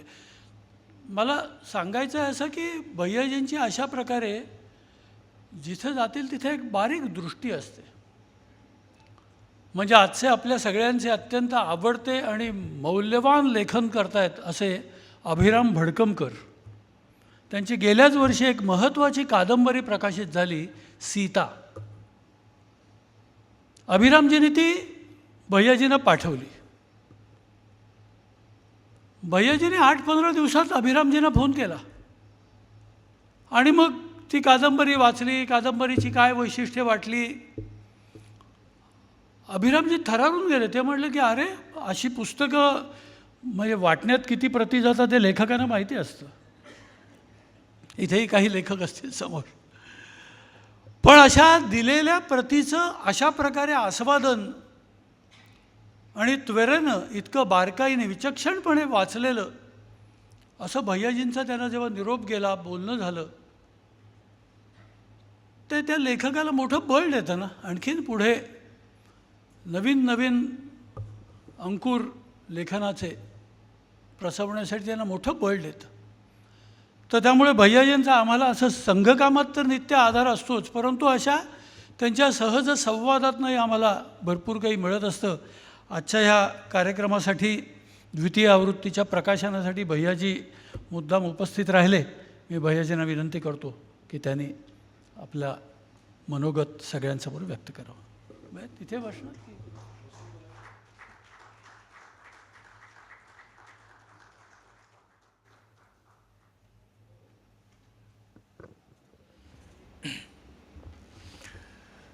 सभागृहामध्ये उपस्थित सर्वांना माझा नमस्कार.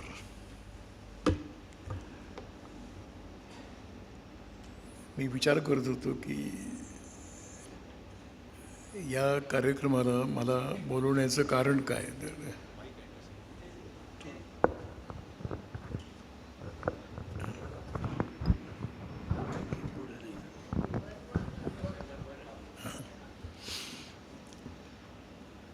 तर मंच थोडा एक सुरी असू नये, थोडा विसंगत असावा. आणि त्यामुळे माझ्या येण्यामुळे मंचावर थोडी विसंगती आहे. कारण ती लक्षात ती राहते की विसंगत काय होत.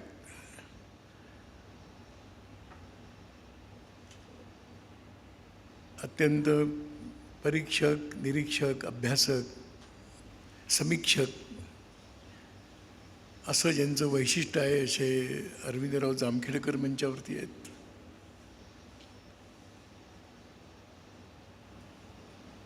व्यवसायाला एक सामाजिक कार्य अशा भूमिकेतून ज्यांनी बघितलं अशा राजहंस प्रकाशनचे आनंदराव हर्डीकर आहेत.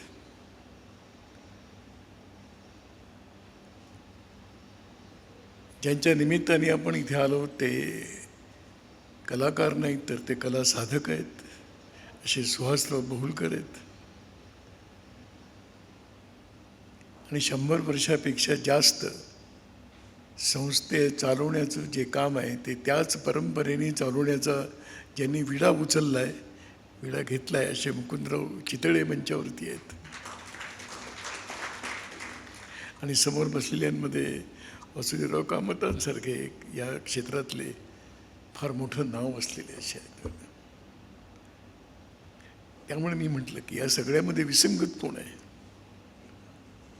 आणि मध्ये मला खुर्ची पण मध्ये ठेवलेली आहे की जरा ती विसंगती नीट राहावी. बोलण्याच्या क्रमामध्ये मला शेवटचं याच्यानंतर कोणाचं नाही मुकुंदराव ते हल्ली असं आहे की आभार प्रदर्शन सुद्धा एक विषय असतो. त्यामुळे मला बोलताना एक विचार नक्की केला की या विषयातला जाणकार बोलला तर तो किती वेळ बोलेल माहीत नाही. त्यामुळे या विषयात ज्याचं अज्ञान आहे अशा माणसाला बोलवलं तर थोडक्यात संपेल आणि त्याचा आनंद तुम्हालाही होईल असं आहे. त्यामुळे आपल्या सगळ्या जेव्हा आपण समाजाचा विचार करतो तेव्हा भारतीय परंपरेत, जीवनशैलीमध्ये, विचारांमध्ये जगापेक्षा वेगळं काहीतरी आहे.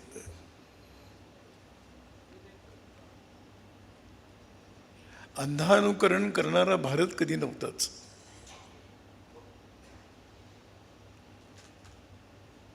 दुसऱ्यांना बरं वाटावं म्हणून आपण काहीतरी केलं पाहिजे असा भारतही कधी नव्हता.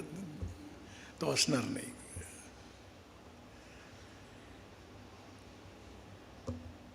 भारताला लोकांनी आदर्श मानावं म्हणून आदर्श जीवन स्वीकारलं असं नाही आहे.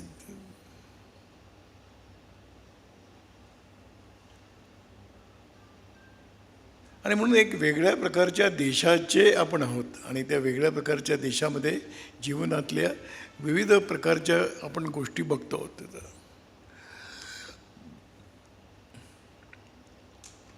हे सुहासरावांनी हे पुस्तक लिहिलं. माझ्यासारख्या माणसाला त्यातलं जे भावलं ते काय तर साधारणपणे इथे कोणी वाईट वाटून घेणार नाही अशा विश्वासाने मी म्हणतोय. गुणवत्ता संपन्न असलेल्या व्यक्तीला दुसऱ्याचे अवगुण दिसतात, गुण दिसतात असं नाही. पण पण सुहासरावांनी स्वतः ते एका श्रेष्ठ याच्यामध्ये असलेले त्यांनी आपल्या सगळ्या आसपास दिसणाऱ्या कलाकारांच्या व्यथा व्यक्त केलेल्या आहेत. आपली व्यथा व्यक्त करणं फार सोपं आहे, दुसऱ्यांच्या व्यथा व्यक्त करणं त्या दुसऱ्या व्यक्तीला समजून घेण्याशिवाय नाही होत. आणि म्हणून त्या कथा आणि व्यथा असं त्या पुस्तकाचं नाव, कलाकारांच्या व्यथा आहेत. आणि म्हणून चालत असताना एक गोष्ट लक्षात येते आहे, माझ्या असं मनात कधी कधी प्रश्न येत होता की कलेच्या बरोबर साधक शब्द का जोडला गेला असेल. तर छायाचित्रकार नाही आहेत, छायाचित्रकार हे कलाकार नसतात आणि कलाकार हे साधक नसतात खूप वेळा. पण ज्यांनी कलेला साधनेच्या रूपामध्येच स्वीकारलं आणि साधनेच्या स्वरूपात स्वीकारणारी व्यक्ती ही आपल्या कलेशी कोणतीही तडजोड अंश मात्र पण तडजोड करायला तयार नसते. त्यातले सुहासराव आहेत, त्यातले वासुदेवराव की तडजोड नाहीत.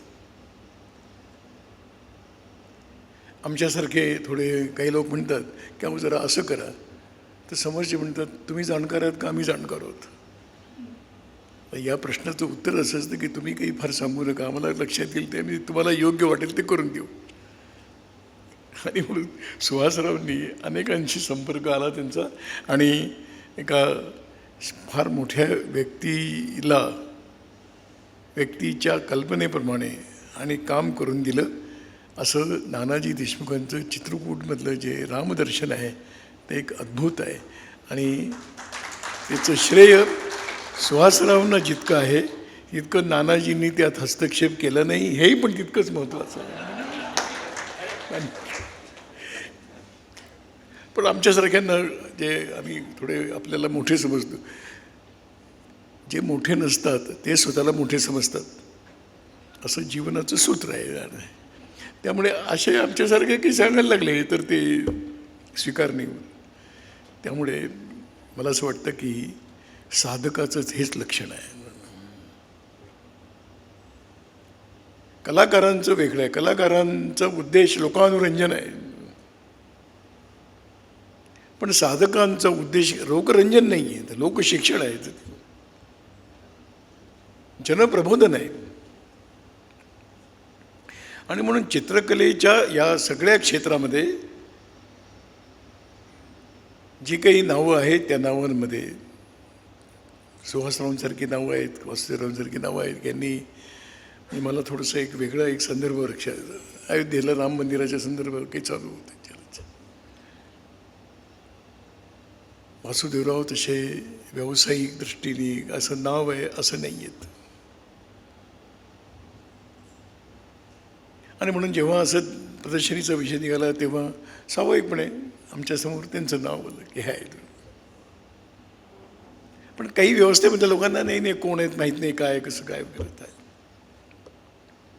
मग त्यांनी काहीतरी 2-4 कलाकार शोधून आणले, मी कलाकार शोधून आणले आणि मग त्या कलाकारांशी बोलताना विषयाला की असंही एक नाव आलं होतं. तेव्हा ते सगळे जे या क्षेत्रातले थोडेसे प्रगत असलेले त्यांनी म्हटलं की हे जे नाव तुम्ही घेताय हे आमचे गुरु आहेत, त्यांच्याकडूनच आम्ही शिकलो आहे. हे ऐकणाऱ्या शासकीय अधिकाऱ्याला धक्का देणारी गोष्ट होती. साधक जे असतात ना ते साधकच असतात. आणि म्हणून दुर्दैवाने गेल्या काही वर्षांमध्ये आपल्यावरती सुद्धा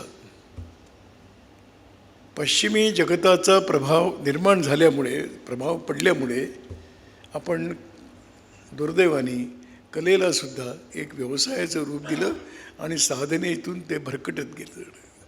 आणि म्हणून मी मला म्हटलं की लोकांना बरं वाटावं असं द्यायचं आहे की लोकांना काही दिशा द्यायची आहे, काही संस्कार द्यायचा आहे, काही वळण द्यायचं आहे असं असलं पाहिजे. आणि त्याच्यामध्ये जे काम करणारी मंडळी असतात ती फार हाताच्या बोटावर मोजण्यासारखी मोजण्या एवढीच असतात.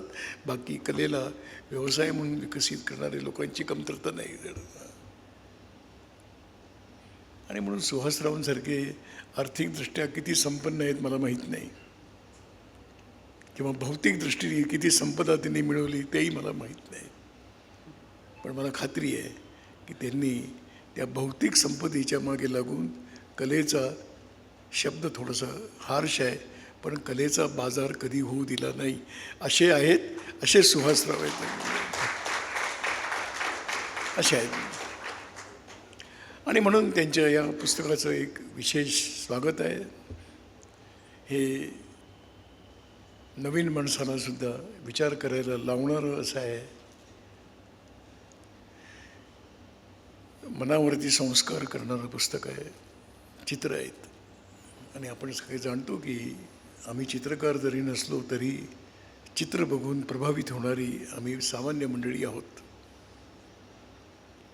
आमच्यासारखी मंडळी कोणते पुस्तक हातात आलं आधी तर चित्र किती कोणती चित्र आहेत, आणि चित्र नसेल तर एक 5 मिनटामध्ये पुस्तक बाजूला ठेवून देत. हां ठीक आहे, चांगलं आहे, कदाचित चांगलं आहे, पण काही बघण्यासारखं काही नाही. हे वाचण्यासारखं आहे की नाही याचा विचार न करता बघण्यासारखं काय, हे एक मनुष्य स्वभावतच आहे. या मनामध्ये बसल्यामध्ये सहज विचार आला की या सगळ्या ग्रंथाचं संपादन आनंदरावांनी केलं. मग मनामध्ये प्रश्न आला की लेखक होणं चांगलं आहे का संपादक होणं? तर संपादक होणं, क्षमा करा, कधी कधी लेखकापेक्षा सुद्धा कठीण काम आहे, आणि ते कठीण काम करत. आणि म्हणून राजहंस प्रकाशनचं सुद्धा उंची तिच्यामुळे वाढलेली आहे की अशा प्रकारची दृष्टी ठेवून संपादक म्हणून काम करणारे हर्डीकरांसारखे तिथे आहेत. आणि म्हणून राजहंस प्रकाशनची आपली एक प्रतिष्ठा आहे.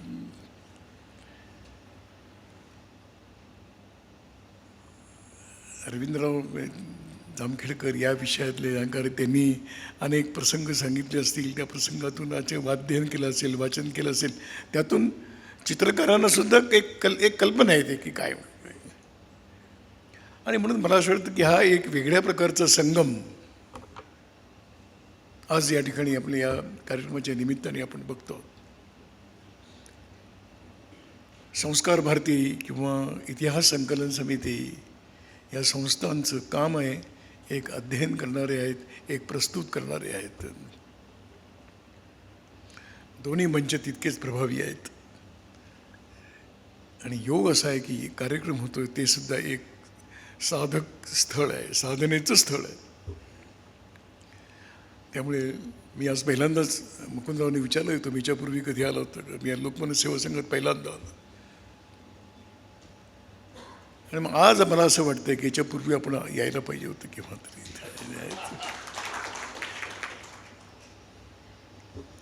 आणि म्हणून एक वेगळ्या प्रकारच्या आनंदामध्ये आपण इतक्या वेळ आपण वावरतो. एक आपल्या भारतीय चिंतनामध्ये 3 शब्दांचा प्रयोग केला जातो. खरं म्हणजे 4 शब्द आहेत. एक साधन आहे, त्याला राजयोग या शीर्षकाखाली वर्णन केलं जातं. एक ज्ञानयोग आहे, त्याच्यामध्ये अध्ययनाला स्थान आहे. एक भक्ती आहे, त्याच्यामध्ये भक्तीचं महत्त्व आहे. भक्ती ही भावुकतेतून निर्माण होत असते. आणि 4था कर्मयोग आहे. स्वामी रामकृष्ण परमहंसांनी केव्हा तरी म्हणताना म्हटलं की योगी कोण, आणि म्हणून त्यांनी या 4चे काही कमतरता सांगितली. त्यांनी म्हटलं की जो राजयोगी आहे, जो केवळ साधनेमध्ये आहे, तो अंतर्मुखी असतो. त्याला बाहेर काय चाललं आहे, काय त्याच्याशी काही संबंध काही नाही. तो त्याच्या दोष नाही आहे, पण त्याचा एक सहज स्वभाव बनत जातो की तो अंतर्मुखी असतो. त्यामुळे बाह्य परिस्थितीचा त्याच्या साधनेवरती काही परिणाम होऊ देत नाहीत. त्यामुळेच तो साधना करता करता एका श्रेष्ठ पदापर्यंत जात असतो. पण त्याला बाहेरचं काहीच, तो अंतर्मुखी आणि एका अर्थाने आत्मकेंद्रित झालेला असतो. ज्ञानयोगी याच्याबद्दल म्हटलेलं आहे की ज्ञानी मनुष्य थोडा वृक्ष असतो. इथे बसलेल्यांबद्दल मी कोणाबद्दलही काही म्हणू इच्छित नाही आणि ते म्हणणंही चांगलं नाही. पण असं एक सहज गप्पा गोष्टीत म्हणताना म्हटलं जातं की ज्ञानी मनुष्य तो सहज नसतो, त्याच्या चेहऱ्यावरती हास्य शोधावं लागेल. त्याला असं वाटतं की आपण जर त्या ह्याच्यात गेलो तर आपले ज्ञानाचा दर्जा कुठे कमी तर होणार नाही असं वाटतं की काय, असं नसेल कदाचित. पण आणि म्हणून ज्ञानी मनुष्य हा वृक्ष आहे. त्याचं वृक्ष असण्यालाही कारण आहे. ते वाचनाची अध्ययनाची उंची इतकी होत जाते की त्याला बाकी भौतिक गोष्टीमध्ये काही रस राहत नाही त्याला. त्यामुळे त्याला बाहेरच्या गोष्टीचा काही परिणाम त्याच्यावरती होत नाही. पण तो एक आहे. भक्तीच्या मार्गावरती चाललेल्यांना म्हटलेलं आहे की त्याला ज्याच्यावर भक्ती आहे त्यातले दोष दिसत नाहीत. भक्ती म्हणजे, आणि त्यालाच भक्त म्हटलं आहे की ते भक्त जो आहे तो श्रद्धा आणि त्याच्या आधारावरती आहे. ज्याच्यावर भक्ती आहे, श्रद्धा आहे, त्याचे गुणदोष बघणं, तो म्हणतो हे माझं काम नाही, माझी यावर भक्ती आहे, त्यामुळे ते जे काही आहे ते मला स्वीकार आहे, असा भक्तच. त्यामुळे तो एका अर्थाने बाकीच्या बाबतीमध्ये त्याची दृष्टी दुर्बल झालेली असते आणि ज्याच्यावर भक्ती आहे ती मात्र सबळ. आणि म्हणून भक्त लोक भजन करताना इतके मग्न कसे होतात. आणि कर्म योगाच्या बाबतीत म्हटलेलं आहे की त्याला कुठेतरी एक अहंकाराचं बीज येतं की मी हे काम करतोय, मी कर्म करतोय. आता हे 4 आहेत. 4चे वैशिष्ट्य आहे, पण 4मधल्या काही थोड्या कमतरता पण आहेत. आणि म्हणून रामकृष्ण परमहंसांनी म्हटलं की हे 4 एकत्र ज्याच्या आहेत तो योगी असतो, बाकी नुसते एक साधक असतात. सुहास बहुलकरांचं पुस्तक वाचत असताना किंवा त्यांचं कार्य आपण बघत असताना या 4चा समावेश आहे.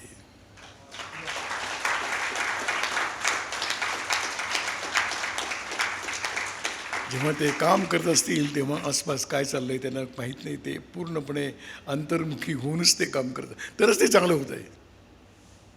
आणि म्हणून ती साधनं आहेत, साधक आहेत. अंतर्मुखी होणं स्वीकारलं आहे, पण कलेमध्ये तडजोड स्वीकारली नाही. आणि असे अंतर्मुखी असलेले आणि मग त्याचा अध्ययन करत करत त्या ज्ञानाच्या आधारावरती चित्रकलेचा किंवा या कला क्षेत्राचं साधना करताना सुद्धा अध्ययनाच्या आधारावरती आहे. आणि म्हणून ते वाचत असताना पुष्कळ संदर्भ जे लक्षात येतात. म्हटलं हे चित्र करतात का अध्ययन करतात, तर दोन्ही आहेत. आणि भक्ती आहे ती आपल्या कलेवरती आहे. आपल्या ज्या प्राकृतिक त्यांना जे गुणवत्ता प्राप्त आहे, जे कौशल्य प्राप्त आहे ते वाढवत गेलेले आहेत. आणि म्हणून त्या कलेसंबंधीचा पूर्ण भक्तिभाव त्यांच्या मनामध्ये आहे. आणि म्हणून कुठलीही तडजोड ते करणार नाहीत, तडजोड नाही. कारण भक्त जो असतो तो कुठल्याही प्रकारची तडजोड स्वीकारत नाही.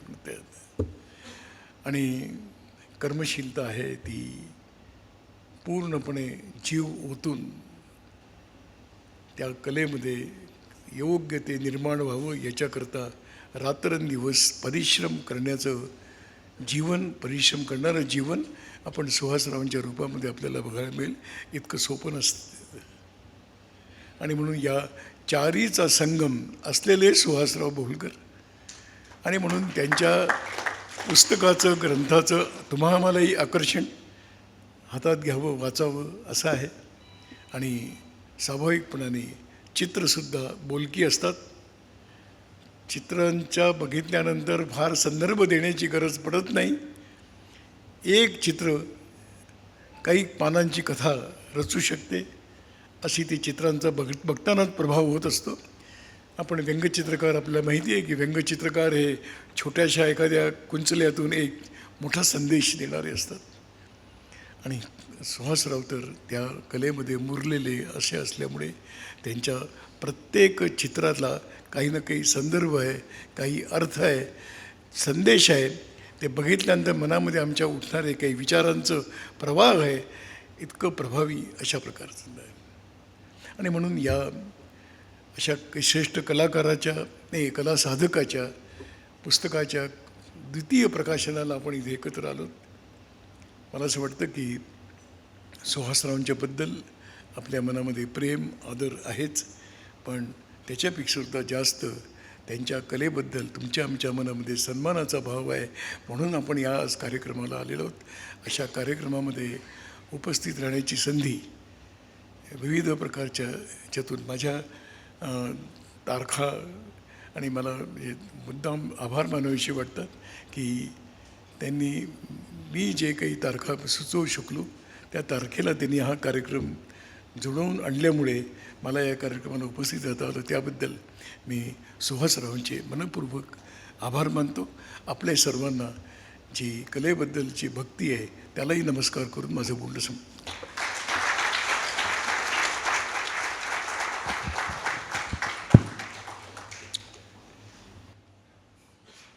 भैयाजी धन्यवाद. एका अर्थानं आमच्या हातात आता जेव्हा हा ग्रंथ येईल, सभागृहाच्या बाहेर गेल्यावर आमच्या हातात ग्रंथ येईलच, तर त्या ग्रंथावर दृष्टी टाकताना आमच्या हातामध्ये तुम्ही दिलेलं हे चतुर्योगाचं भिंग असेल की ग्रंथ निर्माण कशातनं होतो. तो केवळ अशा ज्ञानातनं होत नाही, केवळ ह्या काही कौशल्यातनं होत नाही, काही मिळालेल्या संधीतनं होत नाही, निर्माण झालेल्या त्राग्यातनंही होत नाही. ग्रंथापर्यंतचा जो सगळा प्रवास असतो तो असा ह्या चतुर्योगावर आधारित असतो. आणि त्यामुळेच अशा प्रकारचा शब्दसंचय आस्वादक आणि मर्मदृष्टी देणारा असं करणारा ग्रंथ सिद्ध होतो. त्यामुळे भैयाजी आता आम्ही ग्रंथ वाचू तेव्हा अशा शहाणीवेनं हा ग्रंथ वाचू की त्यामागे लेखकाचे, ह्यातल्या मीमांसकाचे, त्या कलामर्मज्ञाचे जे सगळे विशेष आहेत आणि त्याच्यातही प्रत्येक योगाची असलेली सामर्थ्य आणि त्याच्या मर्यादा,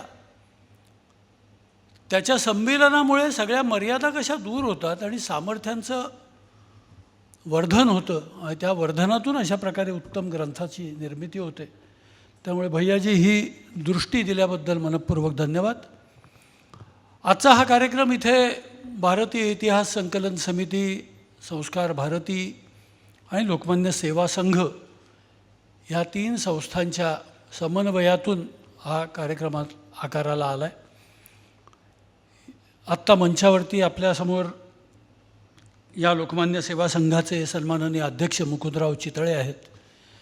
मुकुंदराव आपल्याला माहिती आहेत, ते चार्टर्ड अकाउंटंट आहेत आणि परंतु ही काही ओळखच नाही, म्हणजे शिक्षण ही काही त्यांची ओळख नाही. तर मुकुंदराव किती सामाजिक संस्थांना त्यांनी त्यांच्या ज्ञानाचा उजेड त्यांच्या संस्थेच्या वाटांवर टाकलेला आहे, सहयोग केलेला आहे. स्वतः एखादा कार्यकर्ता असावा अशा कार्यकर्ता भावानं त्या संस्थेत, संघटनेत, त्या कामात मुकुंदराव हे संमिलित झालेत आणि ती आता त्यांच्या घराचीच रीत झालेली आहे. म्हणजे पुढे सुश्रुतही आता तेच करतो, तसंच करतो. तर त्यामुळे अशा मुकुंदराव चितळ्यांना मी विनंती करतो, अध्यक्ष समारोप आणि आभार प्रदर्शनासाठी आपण यावं.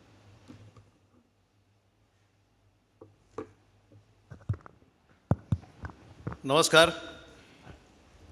इतिहास संशोधन मंडळ, संस्कार भारती, लोकमान्य सेवा संघ तिन्हीतर्फे जो हा कार्यक्रम सुरू झाला आणि गेले साधारण 90 मिनटं आपण ज्या वेगवेगळ्या विषयांवर शुद्ध मराठीमध्ये इतके विचार ऐकले, ते ऐकून त्यानंतर आणखीन काही कोणी बोलावं असं खरं तर अपेक्षितच नसतं. परंतु मी काही वर्ष प्राध्यापक होतो आणि सध्या अध्यक्ष आहे, त्यामुळे बोलण्याची संधी आली तर सोडत नाही. कार्यक्रम जर पूर्ण बघितला तर एक असं लक्षात येतं की 3 वेगवेगळ्या संस्था एकत्र आल्या आणि याप्रमाणे जे सर्वांना योग्य आहे असं आम्हाला वाटलं त्या प्रकारचा कार्यक्रम समोर आणायचं ठरवलं.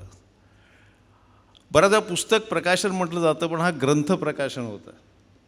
आत्ता जे काय आपण ऐकलं जातं एक लक्षात आलं की हे पुस्तक नाही, हा ग्रंथ आहे. आणि थोडक्यात म्हणून मी असं म्हणेन की सुरुवात झाली आपली आनंद हर्डीकर, त्यांचं बोलणं ऐकल्यानंतर असं लक्षात येतं की आज ते फक्त प्रकाशक म्हणून हजर आहेत, पण त्यांच्या बोलण्यातनं आणखीन एक आलं की नेताजी सुभाषचंद्र बोस याच्यावर आपण एक काहीतरी ग्रंथ निर्माण करत आहात, तर त्याचं जेव्हा प्रकाशनाची वेळ येईल तेव्हा आमच्या संस्थेला पहिली संधी द्या.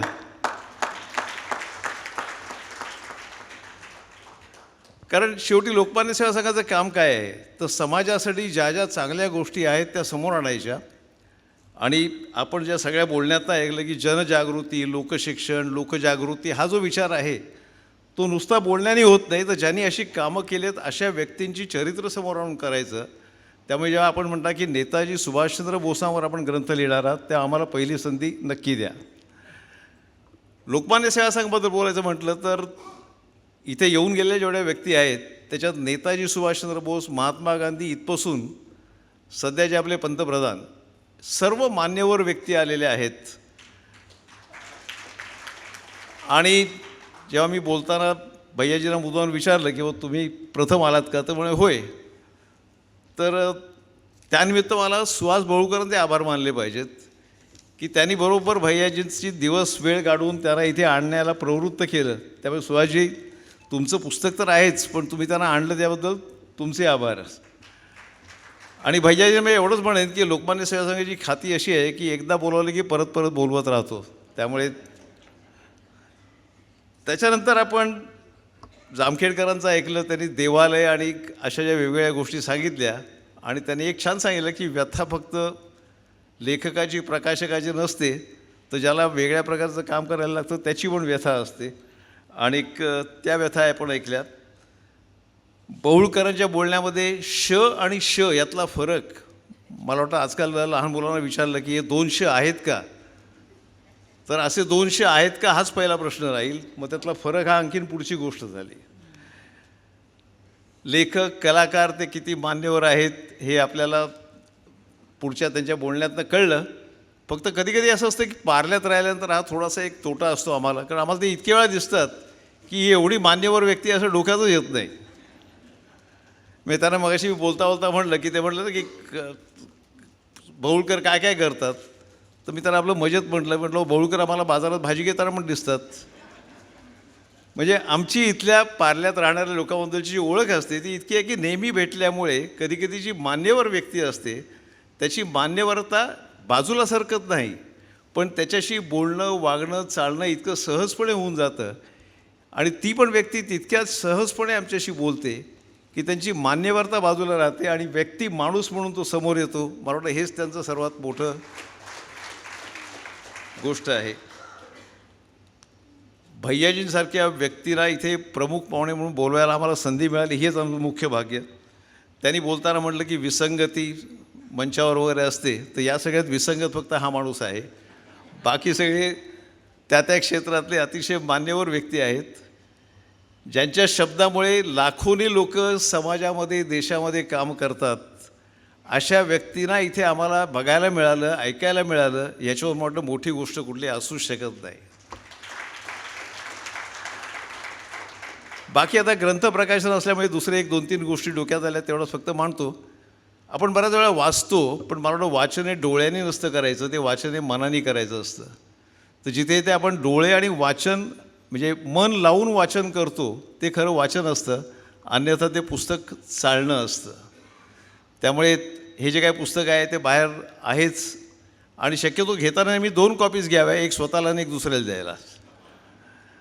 पद्धत सरळ अशी पाडावी की जाताना 2 कॉपीज घेऊन जायच्या, एक आपल्या घरात राहावं आणि एक दुसऱ्या कोणाला तरी देता यावं. आज बरंच काय काय ऐकायला मिळालं, शिवस्मारक, शिवकथा, शिवव्यथा वगैरे. पण हे ऐकून असं साधारणपणे पटकन वाटून जातं की कथा पुष्कळ लोक सांगतात. शिवाजी महाराजांच्या कथा तर आपण लहानपणापासून ऐकत आलो आहे. त्या कथा, त्यातली एकंदर जी काय गोष्ट असते ती, आणि गोष्टीतनं आपण शिकायचं काय ते.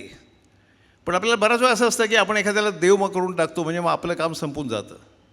त्यामुळे आता आपण शिवाजी महाराजांनी देव केलेले आहेत आणि एकदा ती व्यक्ती देव झाली की माझा त्याच्याशी काही संबंध फार मोठा राहत नाही. मी त्याला फक्त नमस्कार केला की माझं काम संपतं, अशी बऱ्याच वेळा सामान्य प्रवृत्ती होत चाललेली आहे. तर खरं तर व्यथा ही आहे की एखाद्या व्यक्तीला देवत्व इतकं देऊ नये की ते देव आपल्यापासून बाजूला जात आहेत आणि आम्ही फक्त आम्हाला जे करायचे तेच करत राहतो. मला सामान्य माणूस म्हणून मला नेहमी व्यथा ही वाटते की कौतुक करतो, सगळ्या लोकांचं आपण कौतुक करतो, पण त्या कौतुकातून त्यांनी काय केलं होतं आणि त्या वेगवेगळ्या प्रसंगात त्यांनी काय निर्माण केलं, त्यांनी काय गोष्टी केल्या, हे आपण आपापल्या क्षेत्रात काय करू शकू याचा विचार न करता, अरे ते तर फार मोठे होते ना, त्यांनी तोरणा केला, अमुक केलं, सगळं केलं, मी काय केलं. मला वाटतं त्या गोष्टी लक्षात घेऊन आपापल्या क्षेत्रात आपण आपल्या विषयात काय करू शकतो हे जर आपण लक्षात घेतलं तर त्या शिवस्मारकाच्या व्यथा न राहता त्याला काहीतरी थोडासा स्फुल्लिंग येऊ शकेल, त्यातनं विचार येऊ शकेल. पण हल्ली बऱ्याच वेळा असं झालं की स्मारक करायचं म्हणजे काय, ते एक पुतळा बांधायचा, बाजूला बाग बांधायची आणि तिकडे फिरायला म्हणून जाऊन घरी आल्यावर परत आपला चहा कॉफी इडली सांबार खाऊन आपण झोपून जायचं. कुठल्याही स्मारकात जर अशाच गोष्टी होत असतील तर स्मारक नसली तरी चालतील. त्या स्मारकाच्या मागे जे विचार आहेत, ज्यांची आपण स्मारकं करतो, पण हे सगळं दुसऱ्यांना सांगून उपयोग नाही, हे आपण केलं पाहिजे. आणि यासाठी मला एकच पुस्तक पटकन लक्षात येतं, एखादी तरी ऋचा अंगीकारावी, धनंजय गोखले. आपण सगळे अथर्व शीर्ष म्हणतो, त्वमेव प्रत्यक्षं तत्त्वमसि त्वमेव केवलम कर्तासि त्वमेव केवलम हर्तासि. त्याच्या पुस्तकात छान लिहिलं आहे की आपल्याला बऱ्याच वेळा असतं की आपण गणपतीची स्तुती करतो आहे. त्याने लिहिलं की तुम्ही कोण गणपतीची स्तुती करणार, तो ते देवांचा देव आहे. हे स्तोत्र तुम्हाला आम्हाला प्रत्येकाला आहे. त्वमेव प्रत्यक्षं तत्त्वमसि त्वमेव केवलम कर्तासि त्वमेव केवलम हर्तासि.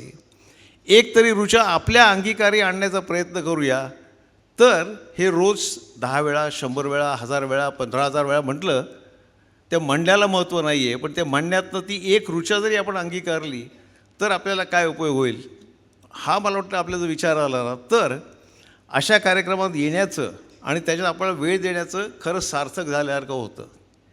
102 वर्षे ही संस्था जेव्हा टिकते ती इमारत म्हणून टिकत नाही, ती विचार म्हणून टिकते.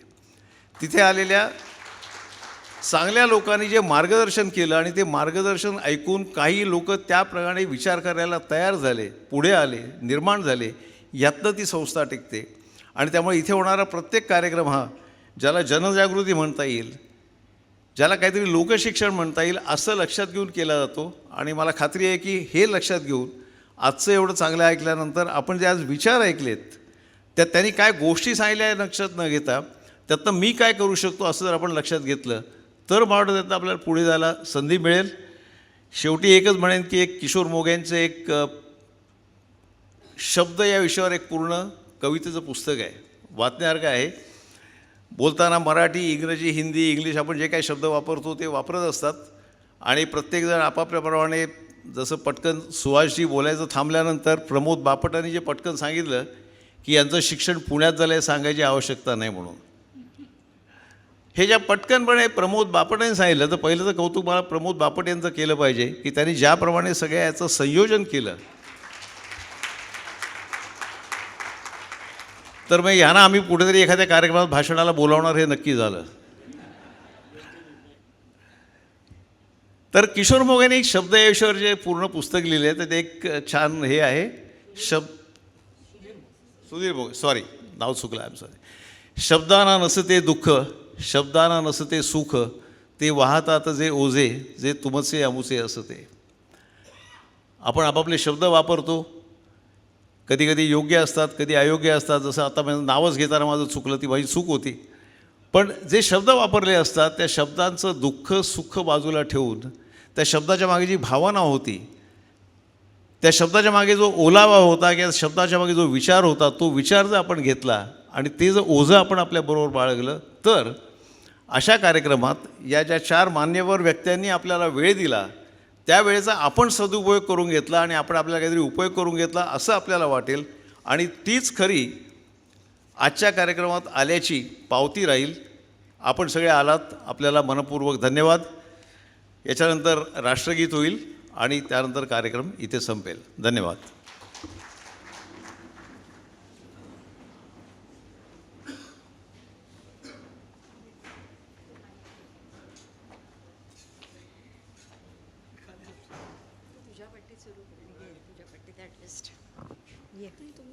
नाही तू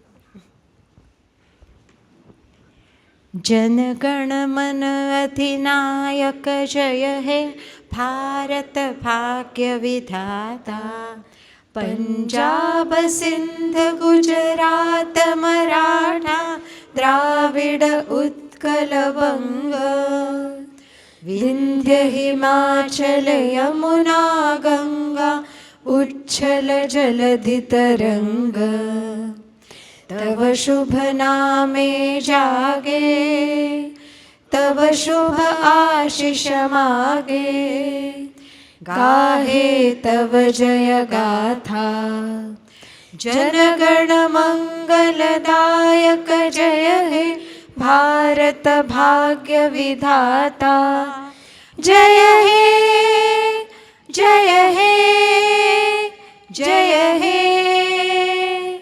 जय जय जय जय हे भारत माता की जय वंदे मातरम. धन्यवाद.